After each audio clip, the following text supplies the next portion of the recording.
Beautiful sunshiny day here in Jacksonville. Week 7, it's the Jaguars and San Diego. These two teams meeting for the first time since 2011. Jacksonville winning the toss, electing to defer and will kick. So the Chargers and Phillip Rivers will have it. Josh Scobie on to kick. 10th-year man out of Louisiana Tech. And back deep to return, Lavelle Hawkins. And Eric Weddle from their own end zone. Only the 6th all-time meeting between these two. Scobie's kick booms through the back of the end zone. And that is where Phillip Rivers and the Chargers will start. Rivers, what a start statistically. We hit on it right at the top. On pace in certain statistical categories to shatter some of his previous marks. Today making his 119th consecutive start. That's second among active quarterbacks behind only Eli Manning, who will make his 134th straight start tomorrow night for the Giants. Ball spotted at the 20. As this Jacksonville defense will try to set the tone. A Jacksonville team that has been hammered here in their first 2 home games, to the tune of 65-5. First and 10, Rivers from the gun from the 20. Over the middle. What a combination that tandem has been. Antonio Gates over the middle for 6. Sets up a second and short. Up front starters in front of Rivers. DJ Fluker, the 11th overall pick. 2-time national champion at Alabama. Backs and receivers for the Chargers. Keenan Allen, what a 3-game stretch for the rookie out of Cal. 3rd-round pick. Last week's 2nd straight 100-yard game in that Monday night win over the Colts. 2nd and 4. This is Ryan Matthews. Finds the edge. He's got the first down and another chunk of yardage across the 40 after a run of 10. Starters defensively for Gus Bradley, Bob Babich, and Jacksonville, Jason Babin, their leading sack man with 2 through the first 6 weeks. 10th year out of Western Michigan. First full season here in Jacksonville. This defense headlined by that man in the middle, Paul Posluszny. Jonathan Cyprien, the rookie safety, a question mark today with a calf, in uniform and making the start. So 1st and 10 after the Matthews run. They spot it at the 39. Matthews' 2nd straight time trying to find the edge, and a good start for the San Diego offense. Steve, the only thing better than the game plan that Mike McCoy and Ken Wisenhunt drew up last Monday night was the execution. Incredible time of possession in a dominant performance against the Colts. Yeah, they had the ball 4 drives over 10 plays. Just completely dominated the Indianapolis Colts as far as time of possession. 24 more plays, and it's because of plays like the last 2 that we saw. Good, strong, physical runs by Ryan Matthews. Get that offensive line pumped up because they get fired up when they make big plays in the running game. 6-yard run by Matthews sets up a 2nd and 4, and once again they work from the gun from around the 45. Rivers feels the pocket collapse, is going to run it. Excellent blocking. Sideline pass is caught. That's Vincent Brown, the 3rd-year man who has been thrust into a more prominent role with the injuries. Denario Alexander and Malcolm Floyd going down with the injuries. Well, look right here. You just see Vincent Brown in the inside slot position right here. Watch him break outside. He's open early, wide open right now, but Phillip Rivers is looking to his left, and then he says, oh, wait a minute, there's space out there. Should have gone to you early. Thank goodness they had a chance to get to it late. And this has really been the case for San Diego all season. The NFL's 3rd highest scoring team on drives to open the 1st and 3rd quarters all season. 1st and 10 inside Jacksonville territory at the 44. Here is Matthews. Steve mentioned it last week, his first 100-yard rushing game since December of 2011. Former 1st-round pick in 2010, a Pro Bowler, Steve, his rookie year, but has never quite maximized that potential that they had in mind when they drafted him. Well, he's got by far the longest active streak of carries without a touchdown in the NFL. 241 carries come into this game without a touchdown, but Mike McCoy believes that last week might have been a turning point for him because he really ran the ball physical, aggressive, and we're seeing more of it today. 3-yard run by Matthews. 2nd and 7. Rivers Little sidearm slingshot over the middle, finds the backup tight end, John Phillips, the 50-year vet out of Virginia. 6 yards, and brought down about 1.5 yards short of the marker. Well, John Phillips, the big blocking tight end, not really a big part of the passing game in general, but right there, Phillip Rivers comes down to him, and Phillip Rivers was a little bit upset after that play. He wanted Phillips to turn it up the field. Get up the field, big man. Don't try to run to the sideline. You're not going to outrun anybody. And you'd be hard-pressed to find a more animated quarterback in the NFL than Phillip Rivers. This is 3rd and 3 from the 37.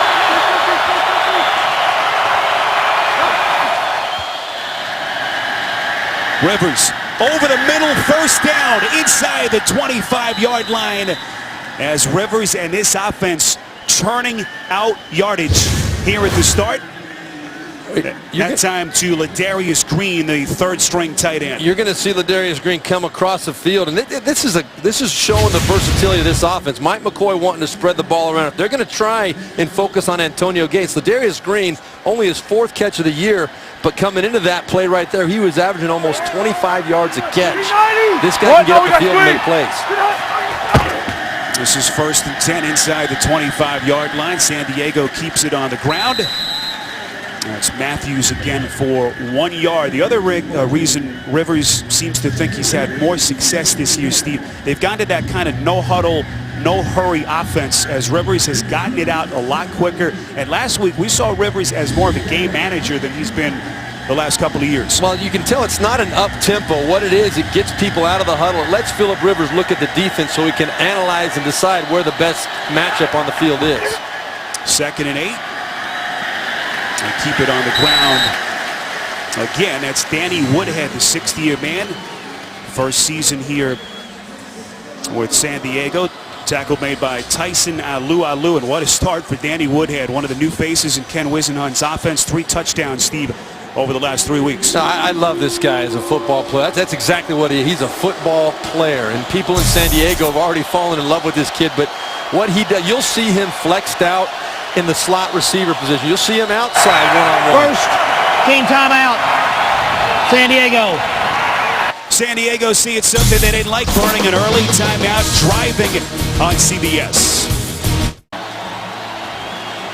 Back in Jacksonville, 10th play of the drive for the Chargers that started at their own 20. This is where their offense has stalled this season. A touchdown ratio in the red zone of just 50%. 3rd and 6 from the 20. This has usually been Danny Woodhead time on 3rd down. He lines up at the top of your picture.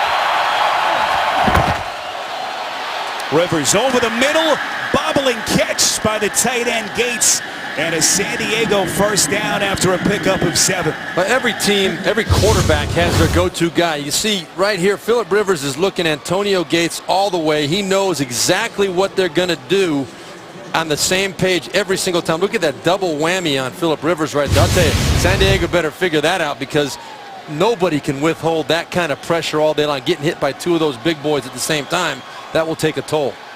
That was Andre Branch and Jason Babin coming from the edges on that play. So now inside the 20, they line up at the Jacksonville 13 on 1st and 10. 5 wide receivers for Rivers over the middle. Again, it's Gates inside the 10. And tackled by Posluszny right after the catch. After a pickup of 4, they are the most prolific quarterback tight end tandem in history, Steve. 58 touchdowns between them. And this is where it really shows up. This is where the majority of those touchdowns come. And when you talk about the red zone, San Diego's only been average this year, 50%. That's right about middle of the road as far as the NFL, but they're going against the number 32 ranked red zone defense in the NFL in Jacksonville. 2nd and 6. Woodhead right up the gut, taking on a hit at the 3. And that was an NFL collision that time. Jonathan Cyprien, the rookie safety, just lowering the shoulder, and what a collision this was. 7-yard run for Woodhead. Big physical play, both sides of the ball. Great job by the right side of the offensive line. Center Nick Harwick, Jerome Clary, the right guard, and DJ Fluker, the 1st-round draft choice out of Alabama. Danny Woodhead slammed it up in there. And when you talk Woodhead, we'll have a lot of chances to mention it today, but he lines up everywhere in the field, that time right behind the quarterback. First and goal, Woodhead again, draw play, end zone, touchdown! And San Diego, as a penalty marker is thrown, and it looks like the officials pointing to the Offside, Chargers. number 58, defense lined up in the neutral zone. That penalty's declined. Touchdown. So the touchdown stands, and an opening drive for 6 for San Diego. Yeah, they called Jason Babin for lining up in the neutral zone, but it didn't matter to San Diego. Right there, Danny Woodhead taking it in. He's got a great nose for that goal line. That's his first rushing touchdown of the year. 4th touchdown of the season for Woodhead. The former undrafted rookie came into the league with the Jets in 2008. As the Nebraska native makes it 7-0. San Diego, point after by Nick Novak. Perfect. Mike McCoy and San Diego trying to pick up where they left off Monday night. 7-0 on CBS. The NFL on CBS is sponsored by Southwest Airlines. Find our fares online only at southwest.com. CenturyLink, your link to what's next. And by McDonald's. I'm loving it.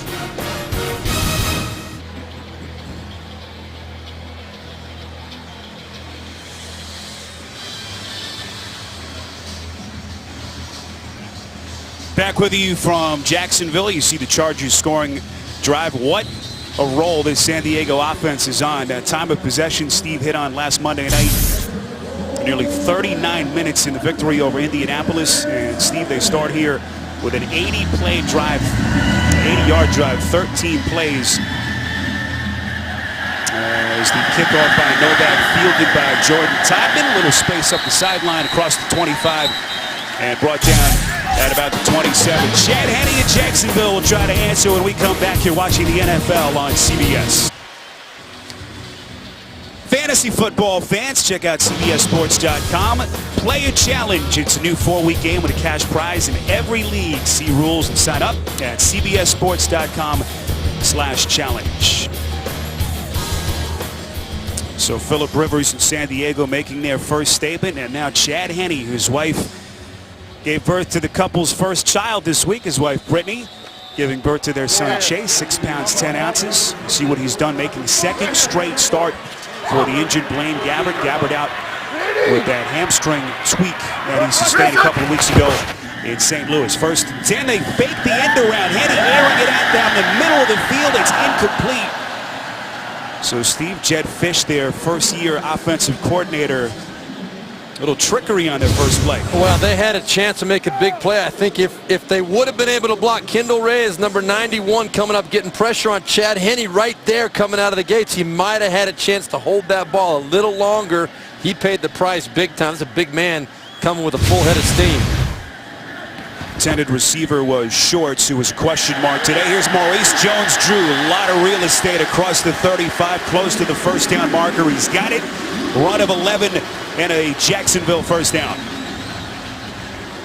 Take a look at the offensive starters. Brad Meester, the 14th-year veteran, today making his 200th straight appearance. Cecil Shorts, who mentioned that shoulder injury, making the start. This is 1st and 10 from inside the 40. Maurice Jones-Drew. A fumble late on the play. You see Henne diving on it. No signal from the officials. Now they say Jones-Drew was down by contact, as he is barely able to get to the original line of scrimmage. Well, this is a guy that protects the football about as well as anybody in the NFL. He hit the ground. Yeah, the elbow hit the ground. Play was definitely over. But I'll tell you, you show that football on the ground to a defense, they start coming like piranhas, believe me. Larry English, the former first-round pick of the Chargers, making the tackle. 2nd and 9 inside the 40. And he has time, airs it out over the middle. It's caught, and it's Mercedes Lewis. Still rumbling inside San Diego territory, down to the 26-yard line.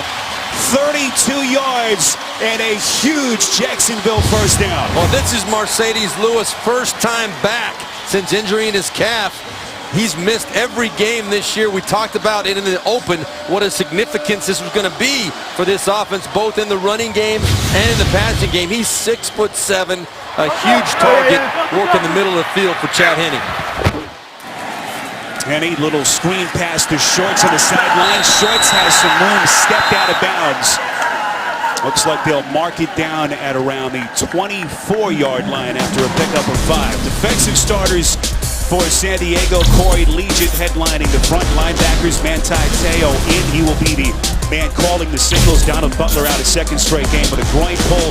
And Derek Cox, first 4 years of his career here in Jacksonville, today facing his former team for the first time. It'll be 2nd and 5 from the Chargers' 24.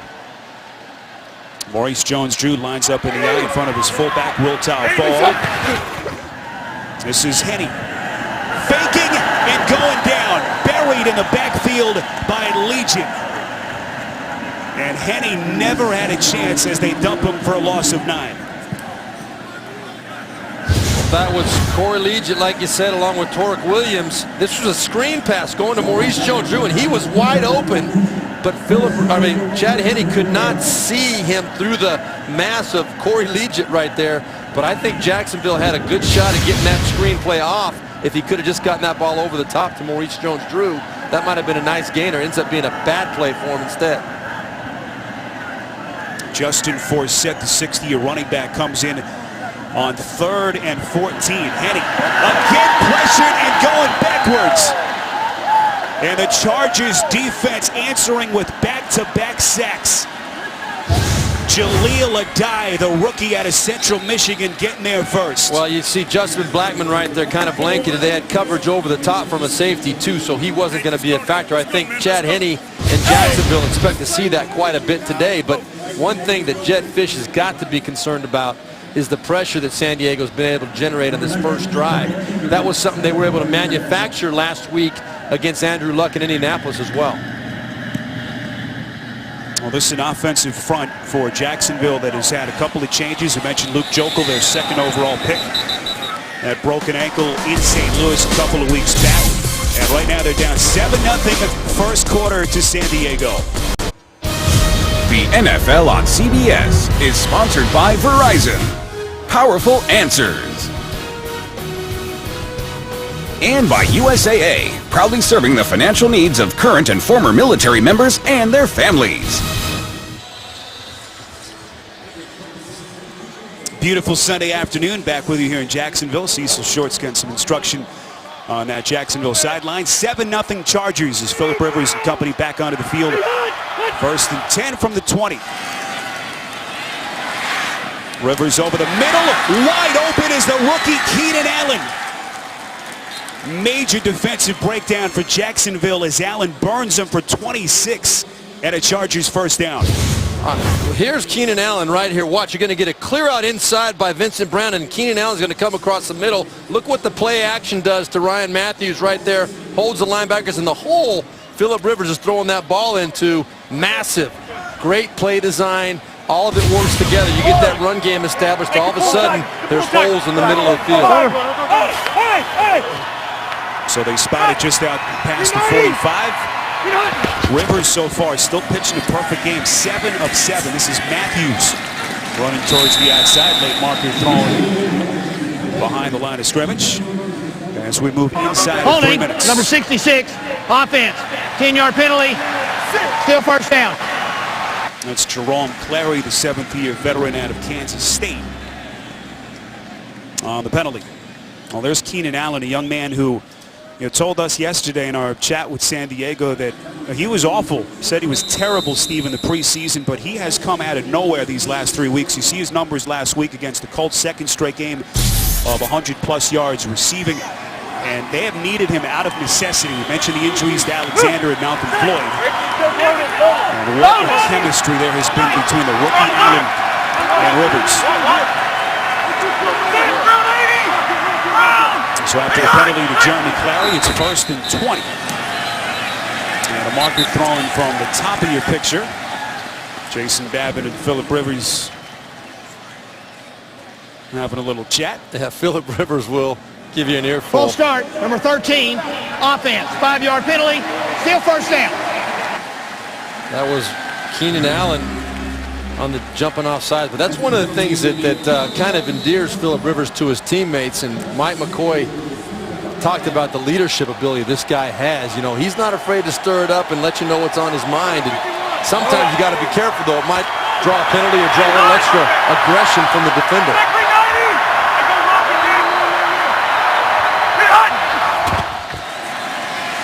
Gates in the slot. Rivers sacked.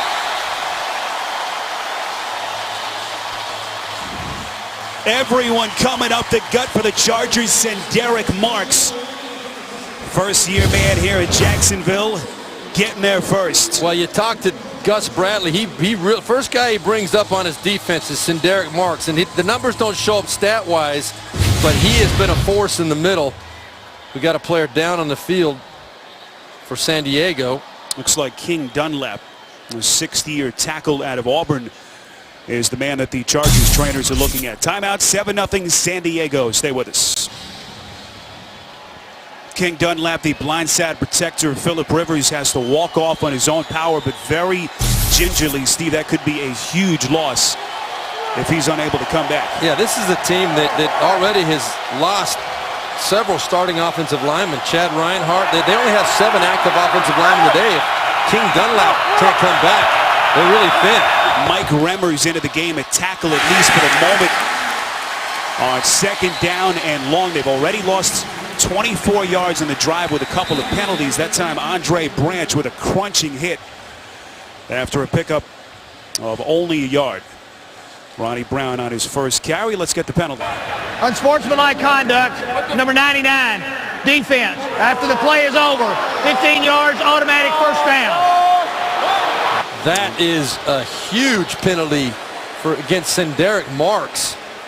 I mean, you got the Chargers backed up 3rd and forever, and you give them you make a great play in the backfield, and Derek Marks gives him 15 yards and a first down.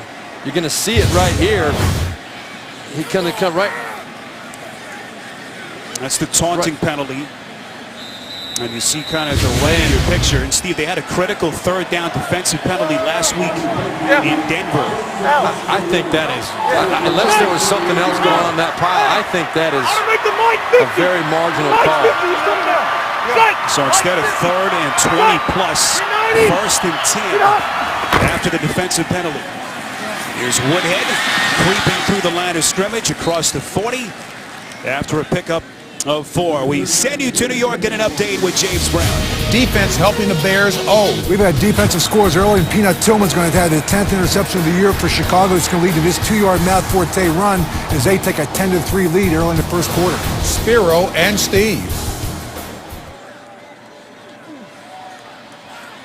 All right, so a lot of interesting games. Early lead for Chicago. Bears rolling there, up 7. This is 2nd and 6. Chargers drive that was going backwards to start. And great new life does Jacksonville with that critical defensive penalty. Ryan Matthews across the 45, close to the first down marker after a pickup of 4, maybe 5. Final seconds coming off in this quarter. Well, if I'm Gus Bradley, I'm going back to that penalty. If I'm Gus Bradley, I'm very upset about that call. I want to go back and look at it when we get a chance, but for Derek Marks to be called for unsportsmanlike conduct, to give him a first down after being 3rd and 30, that's a huge play in the ball game. So that's the end of the first quarter with your score. Chargers 7, Jaguars nothing. We'll return to Jacksonville after these messages. You're watching the NFL on CBS. Now, we went back and looked at this play, and there was a little bit of unnecessary. Right here at the top of the screen, you see Derek Marks coming up and just kind of giving him a little shove. Now, I think that was just because Jeremy Clary was off balance. He almost fell over, but I guess the referee had a definite reason to throw that flag. Got to keep your composure. 3rd and a critical 1 play. It's the fullback, LaRon McClain. Chargers needed to get to the 48, and at first glance, I don't think he got it. Yeah, that was a good stand. Good physical stand by Jacksonville's front 4 there for sure. Steve, any thought here? What does Mike McCoy do? Well, I would be very surprised in this situation if Mike McCoy didn't decide to go for it. Although you got another offensive lineman hobbling on the field right now too. That's Mike Remmers, the guy that came in and subbed for King Dunlap. He's down on the ground. So now we talked about it. they only have one extra lineman, and he's not a tackle. That extra offensive lineman is Rich Ornberger. He's a backup guard and center today. So if King Dunlap cannot come back in the ball game now, they're going to have a major problem.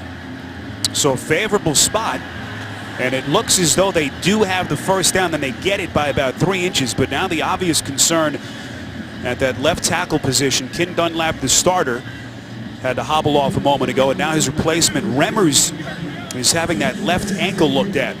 So early stages of the second, Chargers driving in front by 7 when we come back. Well, so many more different aspects of the game that Mike McCoy has to manage now as a first-year head coach, not a coordinator anymore.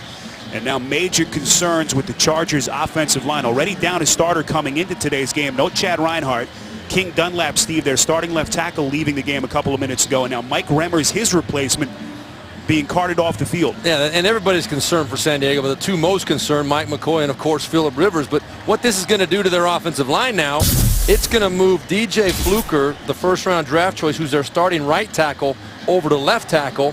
They're bringing in the backup guard, Rich Ornberger, to play right guard, and they're moving right guard Jeremy Clary out to right tackle. So you can see the problems that this is going to cause right now.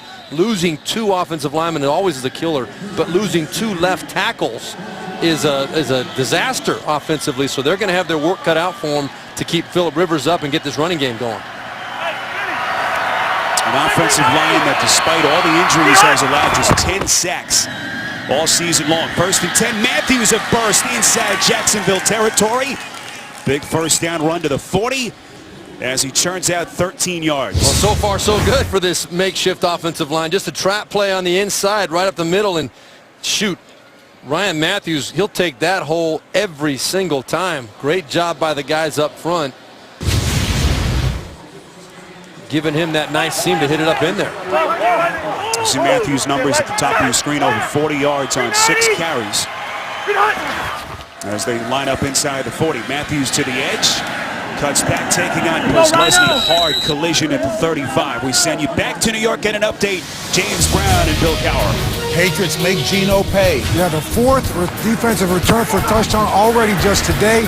Logan Ryan steps in front of his Geno Smith pass. The rookie from Rutgers takes it back 79 yards. And remember, Geno had 3 picks in the first game against them. And right now, we have New England leading 14-7. Spiro and Steve. Bill Belichick loves going against rookie quarterbacks. He has a lot of fun messing with them. 2nd and 6, screen pass. Rivers throw a little bit off target, but an excellent catch by Eddie Royal. And a 6-yard pickup. San Diego rolling with another first down. If you think bungee jumping into ice waters is amazing, you've got to see the Amazing Race tonight after 60 minutes. Only CBS. We're in Jacksonville. Spiro Ditas, Steve Berline, our entire CBS crew. San Diego 3-3, looking for 2nd straight win. They have not won back-to-back games all season. Right now in front, 7-0. 1st and 10. Play action from Rivers. Sideline wide open is Royal lunging. Touchdown. 27 yards from Rivers. Well, brilliant design, great play call, good protection from the offensive line. You're going to see Eddie Royal going up the field. He's in the slot. They got a trips formation. This is him right here. He's going to go up to the corner. You got Gates going down the middle, and a great throw by Phillip Rivers. Eddie Royal, that's his sixth touchdown pass of the year. He had 5 in the first 2 weeks of the season, got bumped up a little bit now. The question is, did he flew all the way in there, yeah. Got it over the top of that pile, and I think that's a touchdown. That is as good a play as you will see. Now, that back left foot, Steve, land out of bounds before the ball broke the plane. That's what the officials are looking at. Yeah, that's the question. Now, when does the ball break the plane? Keep an eye on his left foot. Left right foot there. down. The previous play will be reviewed. Now keep in mind the call on the field is a touchdown, so they need conclusive video evidence to overturn, and they will take a look. So as it stands, 13-0 as that touchdown under review. Stay with us. The NFL on CBS is sponsored by FedEx. Request when and where your packages are delivered with FedEx Delivery Manager. Chrysler, imported from Detroit. And by State Farm, it pays to double check. Talk to your agent today. Here in Jacksonville, not a cloud in the sky. That 27-yard touchdown pass under review. Rivers to Eddie Royal. Call on the field was a touchdown.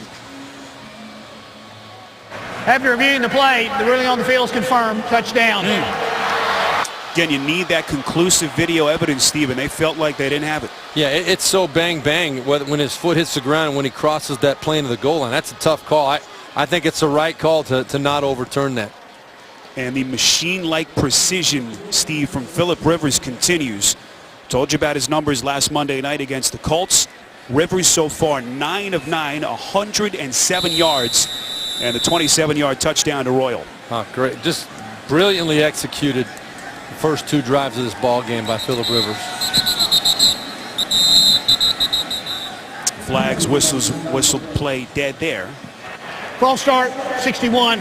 Offense, 5 yards. Redo the try. We have just been told by the San Diego sideline that King Dunlap has a concussion and will not return.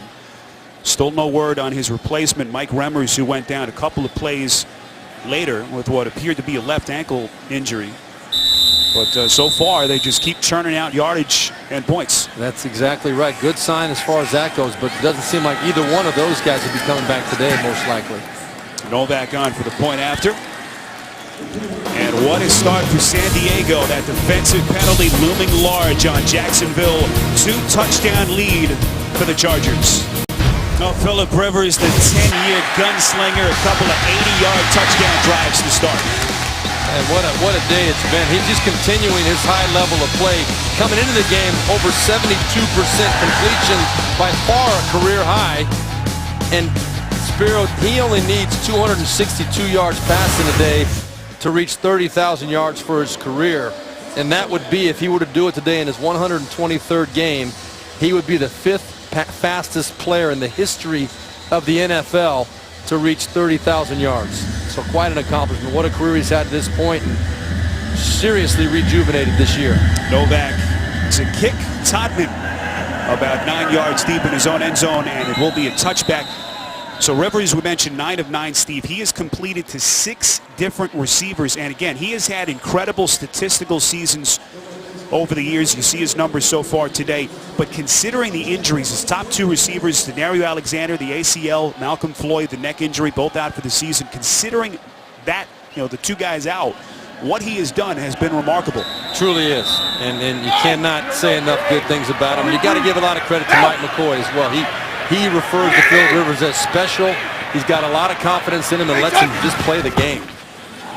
So Henny and company barely had the football so far. That time of possession owned by the Chargers so far in the half. As the clock stopped here, 12:30. Shorts, question mark with that shoulder injury. 8-yard pass play to set up a 2nd and short. I will say this, last comment on Phillip Rivers, though. He did, and he'd be the first one to admit this, the luxury of working under Norv Turner, who I worked with in Dallas when I played for the Cowboys, one of the best quarterback coaches in the game. And then Mike McCoy. That's a great combination of offensive minds to work under. Of course, Ken Wisenhunt, their first year offensive coordinator, hired by McCoy just 2 days after he took the job. Maurice Jones-Drew 1, maybe 2. Larry English on the tackle. Collision inside that 30. And they say that he is short. It'll be 3rd and less than a yard. There's Wisenhunt on the sideline. Of course, experienced all the highs and lows you can as Arizona's head coach. Jacksonville keeps it on the ground. They've got the first down after a pickup of a couple. Well, I like what Jacksonville did there. Jed Fish, he knows he's got to get this offense going. Gus Bradley, very obvious, down 14-0. This is not a come-from-behind football team, but it's still early. A lot of time left. They have to get the chains moving. What they did right there, 3rd and short, they tried to get up to the ball and get set before San Diego was ready for them, and it worked out. They got the first down. If you just joined us, Jacksonville has had it for just 5 minutes in time of possession here at the 11-minute mark of the 2nd. 1st and 10 from the 30. There's Denard Robinson, the young man, the rookie from Michigan, who has not been much of a factor so far.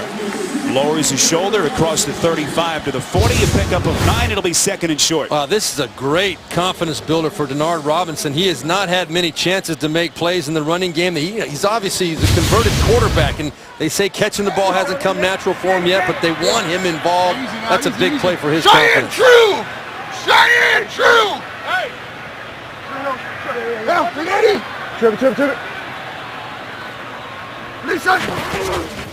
Henny on 2nd and 1. Miscommunication. Steven looked like a wrong route, perhaps.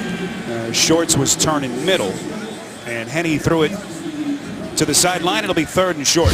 Well, Chad Henne checked, and he gave a signal right before the snap to Cecil Shorts, and guess what? Derek Cox, who was here in Jacksonville last year, knew the signal and jumped that route. That's what scared Chad Henne away from it. Derek Cox, in his first year with San Diego, taking advantage of his knowledge of this offense. Henny is going to run it. First down as he slides to the 45-yard line. And he wanted a penalty at the end of that play. Manti Te'o, the rookie from Notre Dame, who again is wearing that in-helmet speaker for the injured Donald Butler. The tackle penalty marker came in late. And now they have picked up the penalty, so no flag after a first down run by Henny.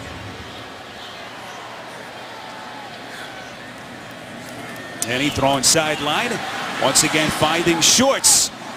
And Shorts doesn't look like a guy who's playing with that injured AC joint, Steve, in his shoulder. He's taking on tacklers up the sideline. That time a pickup of 5. You see him waving as he's walking off the field. That's the problem. You know, Cecil Shorts, what a warrior to get out there this week. Believe me, I've had a AC sprain, and it is painful. I cannot believe he came back and just trying to play in this ball game.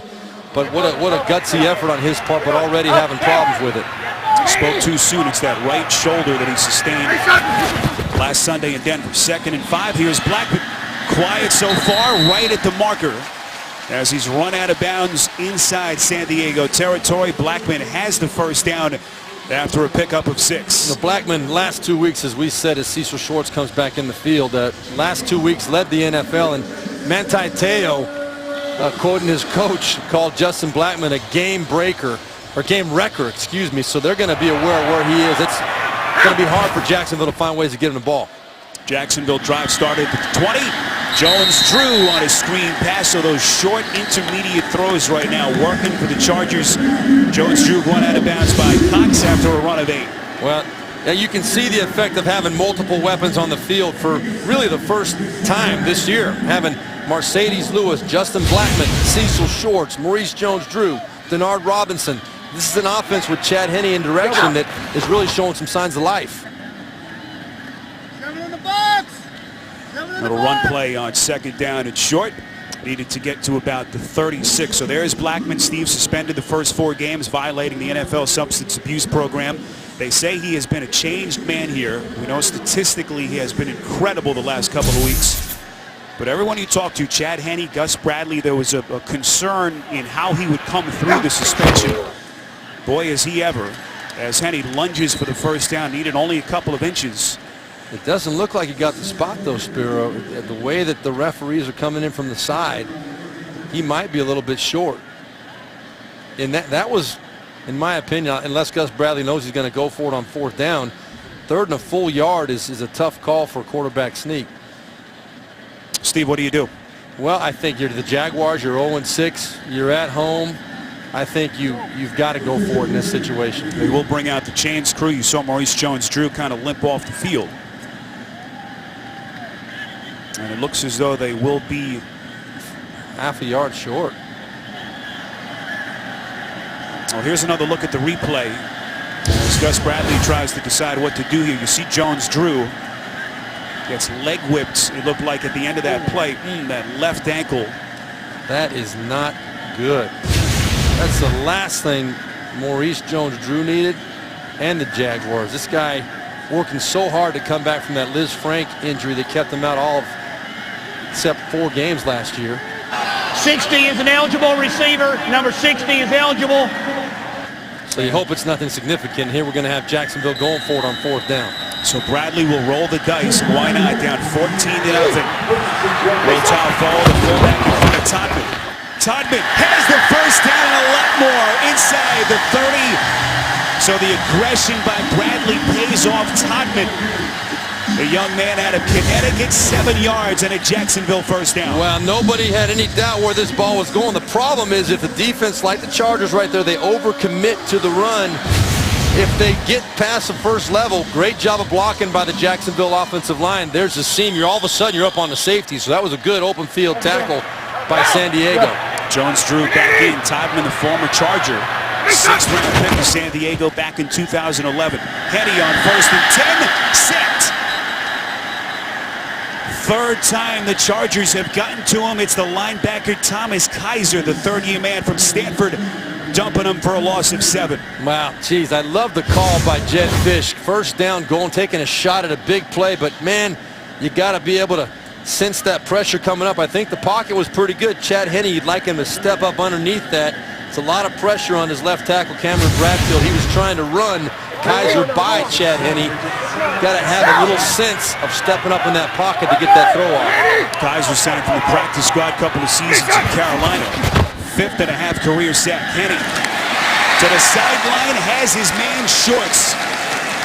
And Shorts is trying to grit his way through that very painful shoulder injury. 9 yards to set up a 3rd and 8. That's a great word for it, Spiro. Grit his way through. It's going to be a battle. And you know, the thing with that kind of an injury is that if you have any kind of a setback, it just keeps it from ever getting back to full 100%. So sometimes you got to weigh the option of sitting for a week versus trying to play through it. Shorts 31 catches on the season entering today. Henne 7 of 9 so far. 3rd and 8, incomplete. Off the hands of Blackman and a late marker flying in from the back. Sharice Wright, the 3rd-year man out of USC on the coverage. Pass interference, number 29, defense. Ball will be placed at the spot of the foul. First down. Well, the Chargers knew coming into the game. This is the kind of route that Jacksonville likes to go to. Justin Blackman, Sharice Wright in good position, but you see how physical Justin Blackman is, getting up the field, selling up the outside, and then coming back underneath. Sharice Wright had to grab on to try and propel himself in front to knock that ball down. Maurice Jones-Drew keeping a couple of minutes ago, lines up. Next to Henne. Motion pre-snap left. False start, It's number 78, offense. 5-yard penalty, still first down. So Cameron Bradfield, the 3rd-year man out of Grand Valley State. And there are a lot of reasons, Steve, why you're an 0-6 team. Just bad penalties at the wrong time. Yeah, Bradfield in replacing the 1st-round draft choice, 2nd pick in the draft this past year, Luke Jokel, and Gus Bradley writing notes to himself. That's the kind of plays, though. He talked about it in our meeting on Friday about how they had 9 mistakes at key points in the ball game that they have to eliminate. That was another one right there. Let's say Jacksonville offense last in scoring, last in total yards. Maurice Jones-Drew has been better. A lot of questions, Steve, whether Jones-Drew would ever find his old form. He had more yards the last 2 games than he did over the first 4 weeks combined. At better than 140 over the last 2 games. And it's not coincidental that he got more weapons. It coincided with Justin Blackman being back on the field, and now Mercedes Lewis, and you can see Maurice Jones-Drew's confidence rising to over 70 yards the last 2 weeks. May not sound like much for one of the best running backs in the NFL, but based on what he's coming back from, what he's been through, very, very significant. So the Jaguars are worst in the NFL in touchdown percentage in the red zone. Justin Blackman starting to get hot. Quiet start. Did not have a catch in the first quarter. 5-yard pickup inside the 15. Well, this is a Jaguars defense. It's ranked 32nd in a lot of different aspects right now, but they're making progress, and they did play better last week against the Denver Broncos. And is that a moral victory? No, but it's a sign for optimism, and they are feeling better about themselves. We'll see if they can cash in here. This will be the 17th play of the drive for the Jaguars. 3rd and 3. Trying to get on the board. Henne to the 5. Batted high in the air and incomplete. intended receiver shorts. And Jacksonville will kick. Good solid coverage on the outside. Again on the slant route. Sharice Wright making the break. That was Cecil Shorts. Now, obviously not as big a physical receiver, a little bit bumped up on the outside. So, you know, he is a playmaker, a guy who's made a lot of plays for Henny over the last couple years, and Blaine Gabbert, but just not that time. Chip shot attempt for Josh Scobie, 10th year veteran, 7 of 7 on the season, and that time perfect. So a 17-play drive yielding 3 for Jacksonville, 14-3 San Diego. Start your Monday night with a great hour of comedy. How I Met Your Mother, now followed by Two Broke Girls. It's all new tomorrow beginning 8/7 Central, only CBS. Beautiful Sunday afternoon in Jacksonville. Chad Henne, longest drive of the season. You see him there seated next to his first-year offensive coordinator, Jed Fish, trying to figure things out for a Jacksonville offense that is dead last in points against a San Diego team that enters the day at 3-3. So 14-3, Phillip Rivers, 9 of 9 through the air so far. Back on the field next. The NFL on CBS is sponsored by Quicken Loans for a mortgage experience that's engineered to amaze. And by Fruit of the Loom. Start happy.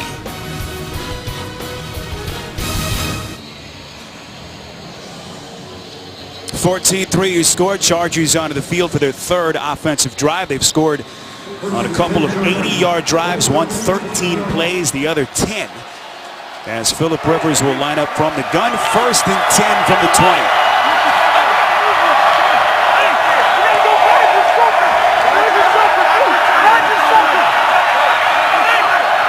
Watch out for Antonio Gates up the middle of the field. Draw play to Matthews across the 20.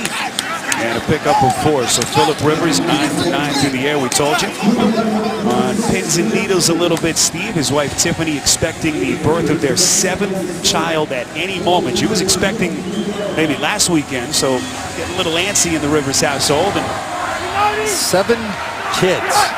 7. There's Matthews, 2nd straight play. Close to the 30, about a yard and a half short of the first down marker. If there's one guy you don't have to worry about focusing, Steve, through something like this, it's Rivers. Chad Henne, of course, his counterpart today. His wife giving birth to their couple's first child, his son Chase, earlier in the week, last Sunday.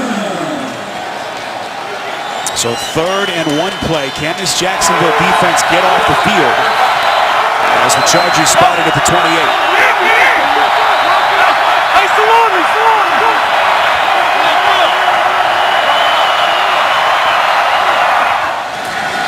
Rivers, quick release, 1st down. Danny Woodhead, he has been Mr. 3rd down the last couple of seasons. Did it with Tom Brady in New England, and what a connection between he and Rivers. Well, they went empty backfield right there, which tells the Jaguars you're going to throw the football, because Phillip Rivers, hate to say it, is not a running quarterback. They're not going to run many quarterback draws with him, but still able to execute. And that's because they have so many weapons, and Danny Woodhead is so versatile. A quick, easy throw for the conversion. Hey, Buffalo! Take down!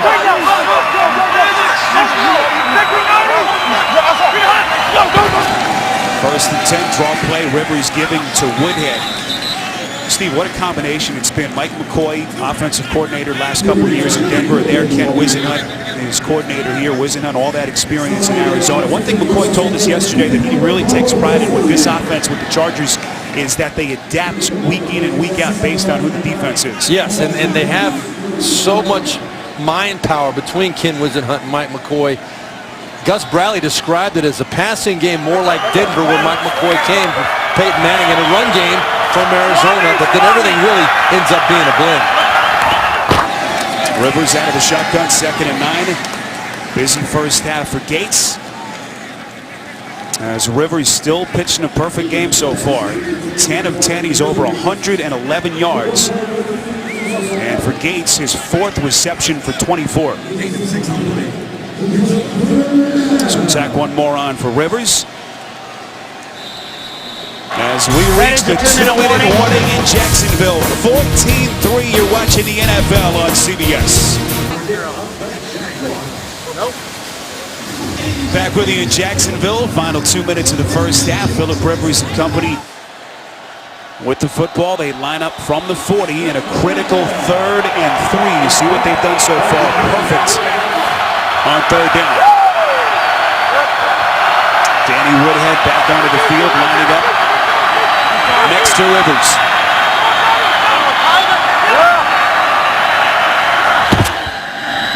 Rivers faking to Woodhead, and a 1st down pass to the rookie Allen.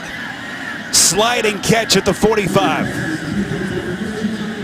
Well, your receivers can't expect a perfect ball every time. Right there, Philip Rivers, he could have thrown a better ball, but Keenan Allen just making a great adjustment, catching that on his back shoulder, earning more confidence from Philip Rivers. Rivers on 1st down, finding Woodhead. Woodhead, the dangerous open field runner inside Jacksonville territory, right at the marker. A pickup of 9, and now they say 10. As San Diego with the 1st down. Woodhead, the 38th reception of the season, most by a running back in the NFL. Verizon halftime report comes your way next. We'll send you to New York. JB and the guys will have all the scores and highlights. The Verizon halftime report coming up next. Clock continues to run. Chargers 2 timeouts. Rivers to the sideline. What a catch! Gates with a one-handed stab at it. But I'll tell you what, Spiro, that's one that Philip Rivers would give up the completion for. They took a timeout. If he gets that ball out in front. Team timeout. San Diego. Antonio Gates could have run out of bounds. We'll be back in Jacksonville. Steve, kind of a rare scene there where the catch by Gates, as nice as it was, almost did the Chargers a disservice. Yeah, it keeps the clock running. Instead of an incomplete pass, it would have stopped the clock and saved the timeout. So Chargers down to their final timeout inside of a minute to play. This will be 2nd and 6. Rivers, if you've just joined us, yet to throw an incompletion, 14 of 14. Rivers off balance and right on cue. Ball hits the ground for the first time today, trying to target Allen. As the Chargers will have it 3rd and 6. Andre Branch on the pressure. Yeah, you see Branch off the left side coming up. He's the one that gets the pressure on Rivers that really disrupts his throw. I think Rivers wanted to throw that skinny post on the backside to Keenan Allen. Keenan Allen was open. I think Philip Rivers makes that throw in his sleep if Adrian Branch doesn't make the hit on him. Well, Branch has taken a lot of criticism here by the local media. Tough penalty last week, but starting to show some signs. 3rd and 6. Rivers from the gun. Jaguars coming.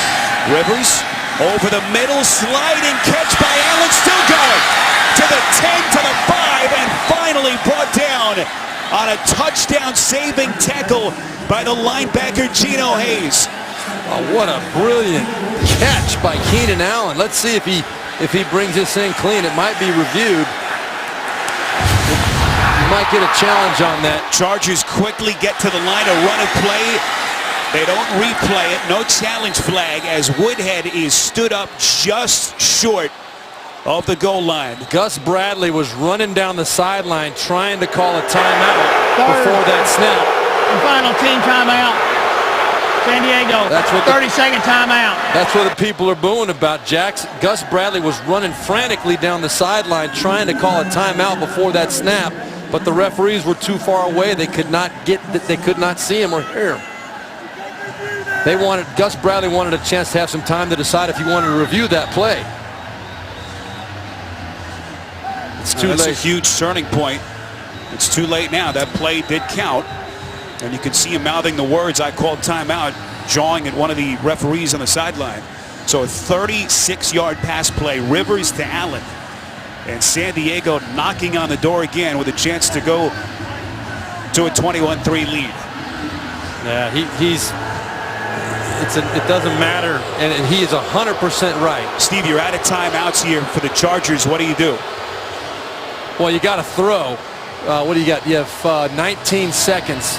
I think you have to throw the football And you got enough time to get it. If you can run, you got enough time to spike it. It's second down, so you do have enough time to spike it and get one more shot at it. Woodhead lines up in the backfield, second and goal. I think you got to pass. They're going empty backfield. They don't want to take a risk and not get the next play off. Rivers, end zone, knocked down and incomplete, and a late marker. Allen Ball defending against the rookie Allen. Geno Hayes in the middle of that scrum as well. Well, that marker really is pretty irrelevant. Pass interference, number 23, defense. Half the distance to goal. First down. It gives a first down, but there's 16 seconds on the clock. I guess it's not, they get half the distance, so it is a significant play. And right there you can see definitely Ball had his hands around the waist of Keenan Allen. So the correct call, the ball still needs to be moved a half yard closer to the end zone. Can Gus Bradley's defense dig in here and somehow keep San Diego out of the end zone? 16 seconds, Chargers are out of timeouts. The Chargers team at 3-3 looking for consecutive wins for the first time this season. Jacksonville, of course, at 0-6, looking for their first win. Yeah, I think it's going to move a half inch closer, or half yard closer, excuse me. There you go. And so now the threat of a run more present because it's a half yard closer, but there's only 16 seconds on the clock. I don't know if you risk running the football, coming up short and trying to get spiked. I think you got to throw it again here. 12th play of the drive, first and goal. The Chargers inches away. Rivers rolling out, scanning the end zone, incomplete. Jacksonville covering on the back end, Royal the nearest receiver. And a big decision coming up here with 11 seconds left and no timeouts for the Chargers. Well, you watch the coverage by the Jaguars, Spiro, in the back of the end zone. He's trying to get the ball to the corner of the end zone. Keenan Allen or Eddie Royal in the flat, but great coverage by Jacksonville. Smart play by Phillip Rivers throwing that ball away. They'll try and throw it one more time here, and then if they don't get it, Mike McCoy will kick the field goal on third down.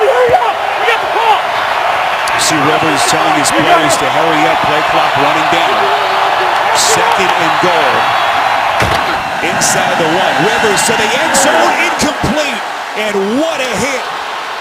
Late marker coming in. Josh Evans, the rookie safety out of Florida, on that hard hit. This one really is irrelevant, though, because I think Mike McCoy is going to kick the field goal either way right now.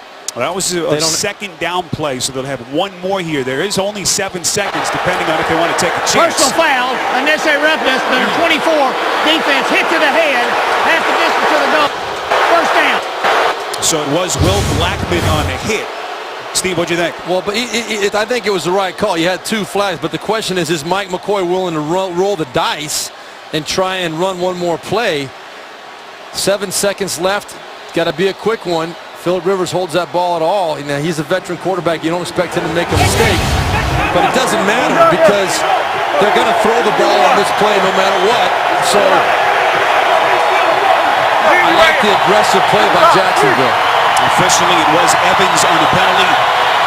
First and goal inside the one. Rivers going to tuck it away, lunges to the end zone. They don't get in. No signal yet. And what a finish for Jacksonville. They gambled, Steve, you talked about it. And Rivers comes up short. It had to be a quick pass or nothing. The runner was short of the goal line. The half is over. Unbelievable.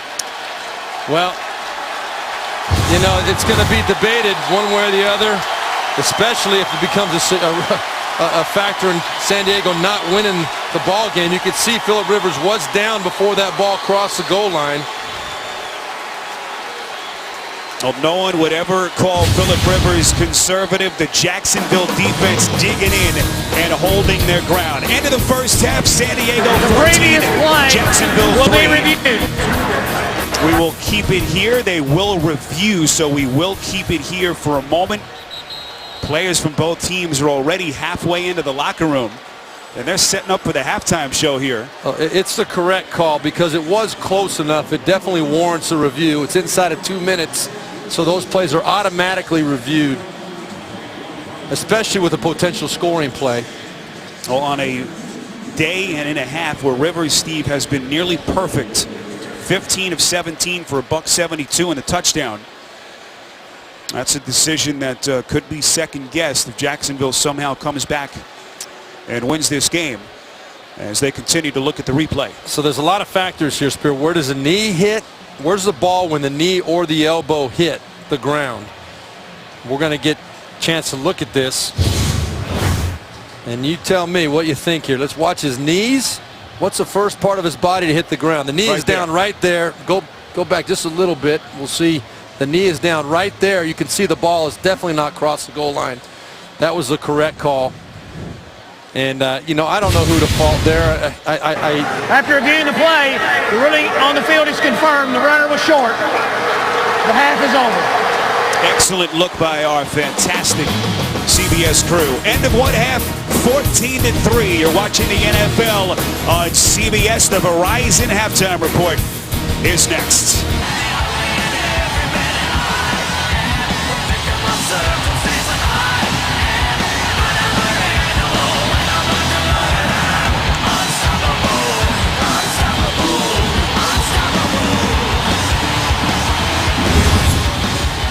Halftime score here in Jacksonville as we get you ready for the third quarter. 14-3, San Diego in front. Diet Pepsi encourages fans to bid on pink gear to benefit the NFL's A Crucial Catch campaign. Show your fan enough by visiting NFL.com/auction to bid for pink. Hi, everyone. Welcome inside our CBS broadcast booth. Spiro Ditas and Steve Berline with you. Phillip Rivers, the story in that first half.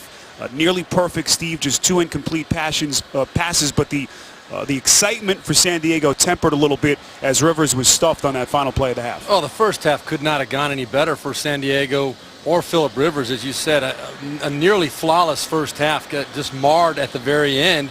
The ball couldn't have been further than maybe 3 inches from the goal line.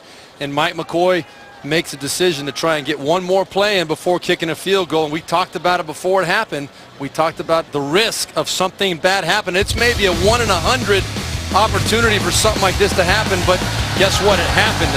You got the incomplete pass right there, the pass interference call.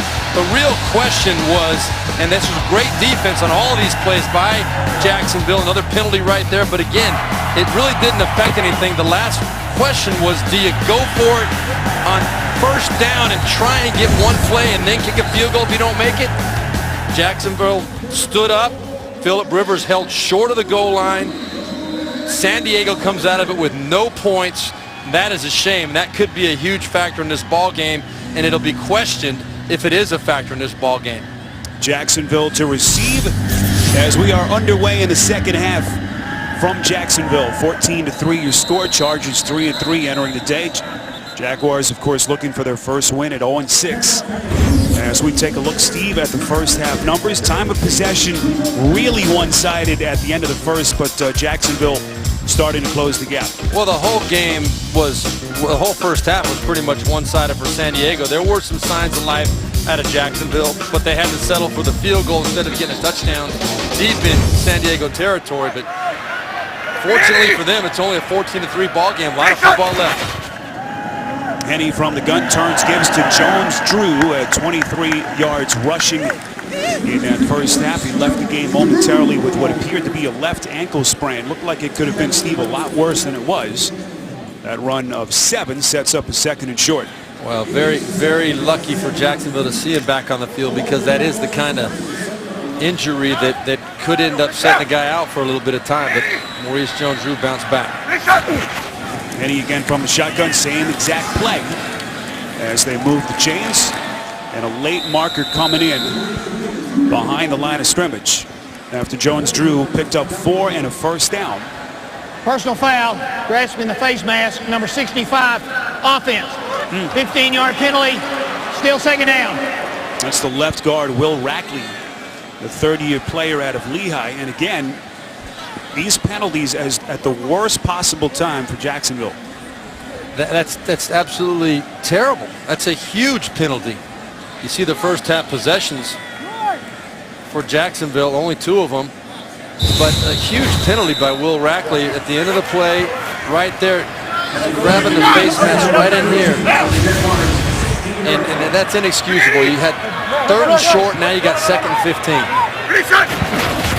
So it negates the first down run. This is 2nd and 14. Henny over the middle, finds Blackman across the 25 and forced out of bounds by the linebacker Kaiser after a pickup of 11. Well, Chad Henne, he's going to try and find ways to get the football on the move to Justin Blackman. He's, as we showed in the open, when he gets the ball in his hands after the catch, he's very, very dangerous right there. A great example. 3rd and 2, needing to get to the 30. Fake by Henne. No one fooled. Manti Te'o, the rookie linebacker from Notre Dame, pushing Henne backwards. Well, this is the play they ran earlier successfully. It's the read option with the guy that's not a very good runner, Chad Henne. They found something that they thought would catch San Diego off guard. They went to the well one too many times. Manti Te'o says, "You got me once, you will not get me again." Great play by the rookie, being very disciplined on that tackle. Keenan Allen back deep to return. The punt from Brian Anger. Had a chance to visit with Manti Te'o yesterday. As thoughtful a young player as you will find in the NFL. What a situation in San Diego. And what a play by the rookie with a crunching hit. Phillip Rivers and the Chargers back onto the field when we come back. Well, 3 drives of multiple plays for Mike McCoy's offense so far in this game. That last drive of the first half stalling. Phillip Rivers stoned at the goal line by the Jacksonville defense. Is on the field. First, second half drive with his Chargers in front, 14-3. Danny Woodhead on the field, lone setback. Rivers from the gun inside the 20.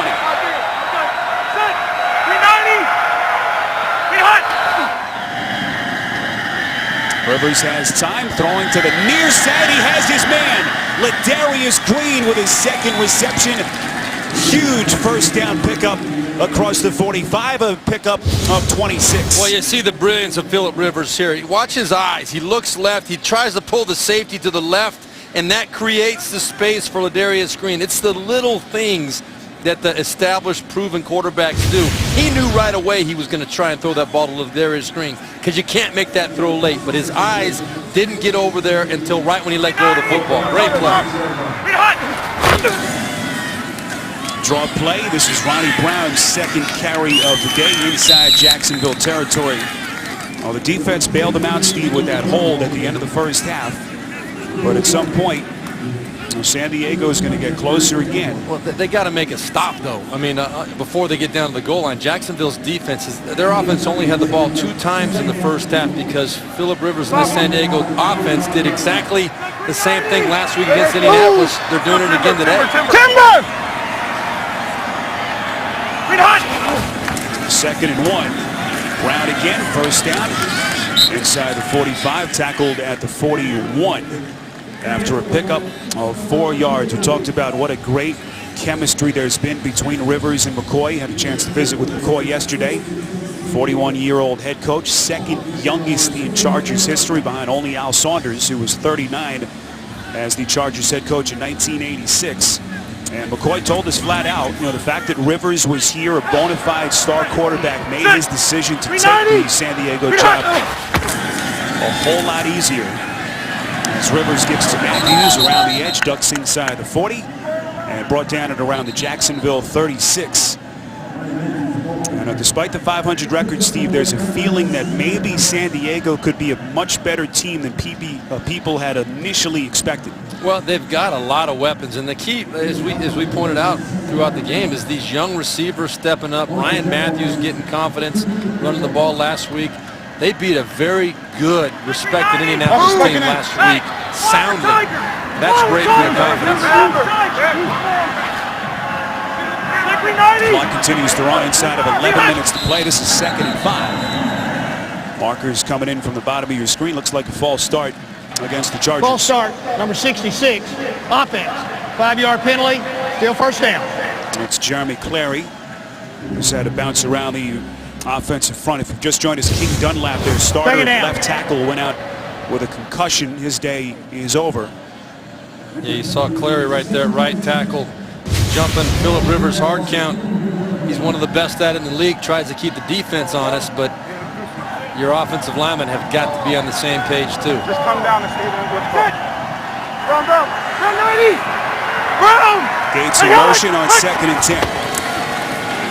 Rivers selling the play action, throwing sideline incomplete, and a rare drop by Keenan Allen, who has been so good. Another penalty marker thrown behind the line of scrimmage. Told you about Allen's numbers, over Holding, 300 number yards. 74, offense, 10-yard penalty, still second down. And that's Clary's second straight penalty.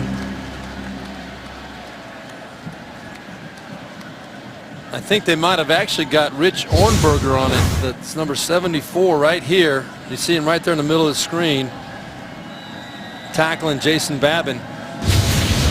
And those are the kind of penalties that put an offense in a hole after the second 20. But remember, in the first half, Jacksonville, one of the key plays was some Derek Marks with the unsportsmanlike conduct in a similar situation, gave San Diego a first down and eventually a touchdown. So after the penalty, 2nd and 20. Rivers back foot throw, finding Woodhead on a screen pass. Woodhead so dangerous. Inside the 40, still gone. Blackman brings him down at the 25 after a 26-yard run from little Danny Woodhead. There is nothing more disheartening to a defense than something like this to happen right now. And the unsportsmanlike penalty in the first half was a big deal as well, but Danny Woodhead get the ball in his hands. What a great call by Ken Wisenhunt, Mike McCoy, whoever made that call. Perfect time to take a nice, safe, short pass to a playmaker and see what he can do with it.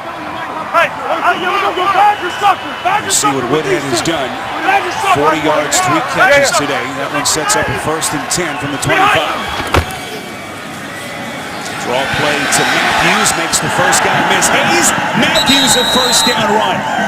Up the sideline and inside the 20 as San Diego moving now 13 yards from Matthews. It'll be 1st and 10. Oh, this is a great run by Ryan Matthews, but a terrible effort on the tackle right there by Hayes. He's got to make that play. It's a 4-yard loss. If he can make that tackle, instead it becomes a big gain for San Diego. They're knocking on the door again. Hayes, the 60-year veteran, the man with the big shoes to fill of Darryl Smith. 9 years with Jacksonville, of course, moving on to the Ravens. Another long drive from Rivers and the Chargers. Matthews on the take. Collision at the 10 after a pickup of 2 yards.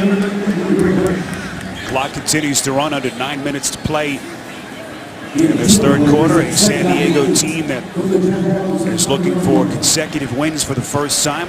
2 of their 3 losses, Steve, coming by 3 points. That week 1 disappointment in Houston, a game in which they blew a 21-7 lead. They have had some big wins on the road in Philly and home wins against Dallas and Indianapolis last week. This is 2nd and 8 inside the 10. Man-to-man coverage. Look for Antonio Gates here. Rivers gonna run it. Stumbles ahead to the 5. 4-yard run. Everyone covered, Steve, downfield. Smart play by Phillip Rivers. You're going to see across the board. Right here you get Antonio Gates, middle of the field. That's where he wanted to go with the football, but there was a double. There was what they call a vice on Antonio Gates. A linebacker underneath, safety over the top. Good, smart decision by Phillip Rivers to save the down, give himself another shot. Chargers have been awfully good on 3rd downs today. 6 for 6.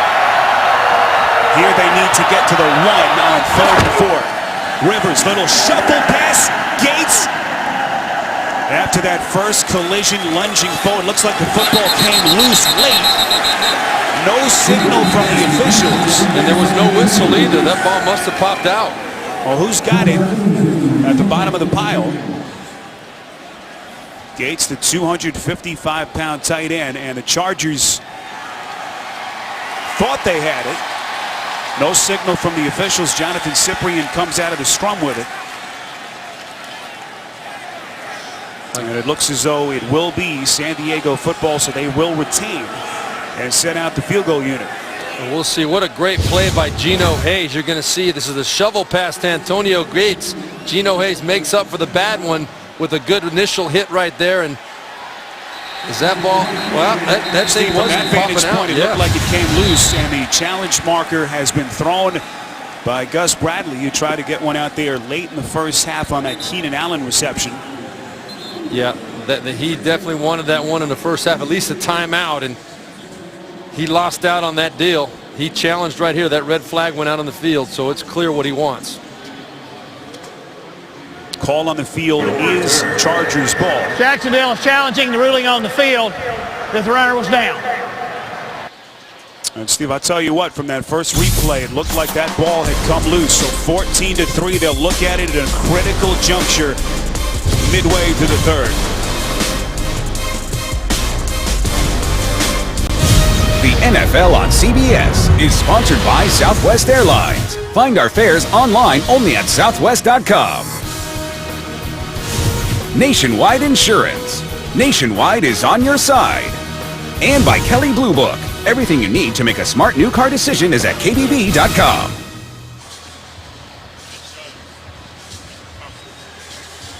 Play under review. You'll see it here. Gates the reception, and from that angle, looked like the ball comes loose right there, Steve. Allen with the strip. That's where the strip takes place. Now look, his knees were not down when the strip took place. Okay, so the other angle is going to show you where the strip took place. Right there, his knees are not down. That ball is out. That's the key factor. Our referee is Walt Coleman. It was Jonathan Cyprien, the rookie safety, coming in with the recovery. Yeah, great strip by Russell Allen. After reviewing the play, the ruling on the field stands. Jacksonville will be charged with their first team timeout. I don't understand that one. I'd like to get clarification on that. That, to me, the strip took place before Antonio Gates' knee hit the ground. And the ball definitely came out. You could see the strip from the end zone view.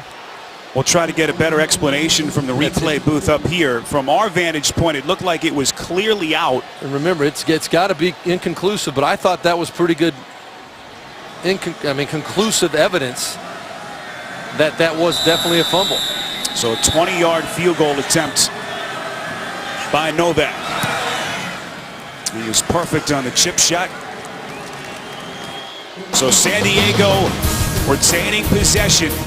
Keenan Allen, meantime, being escorted into the Chargers locker room. 17-3 Chargers.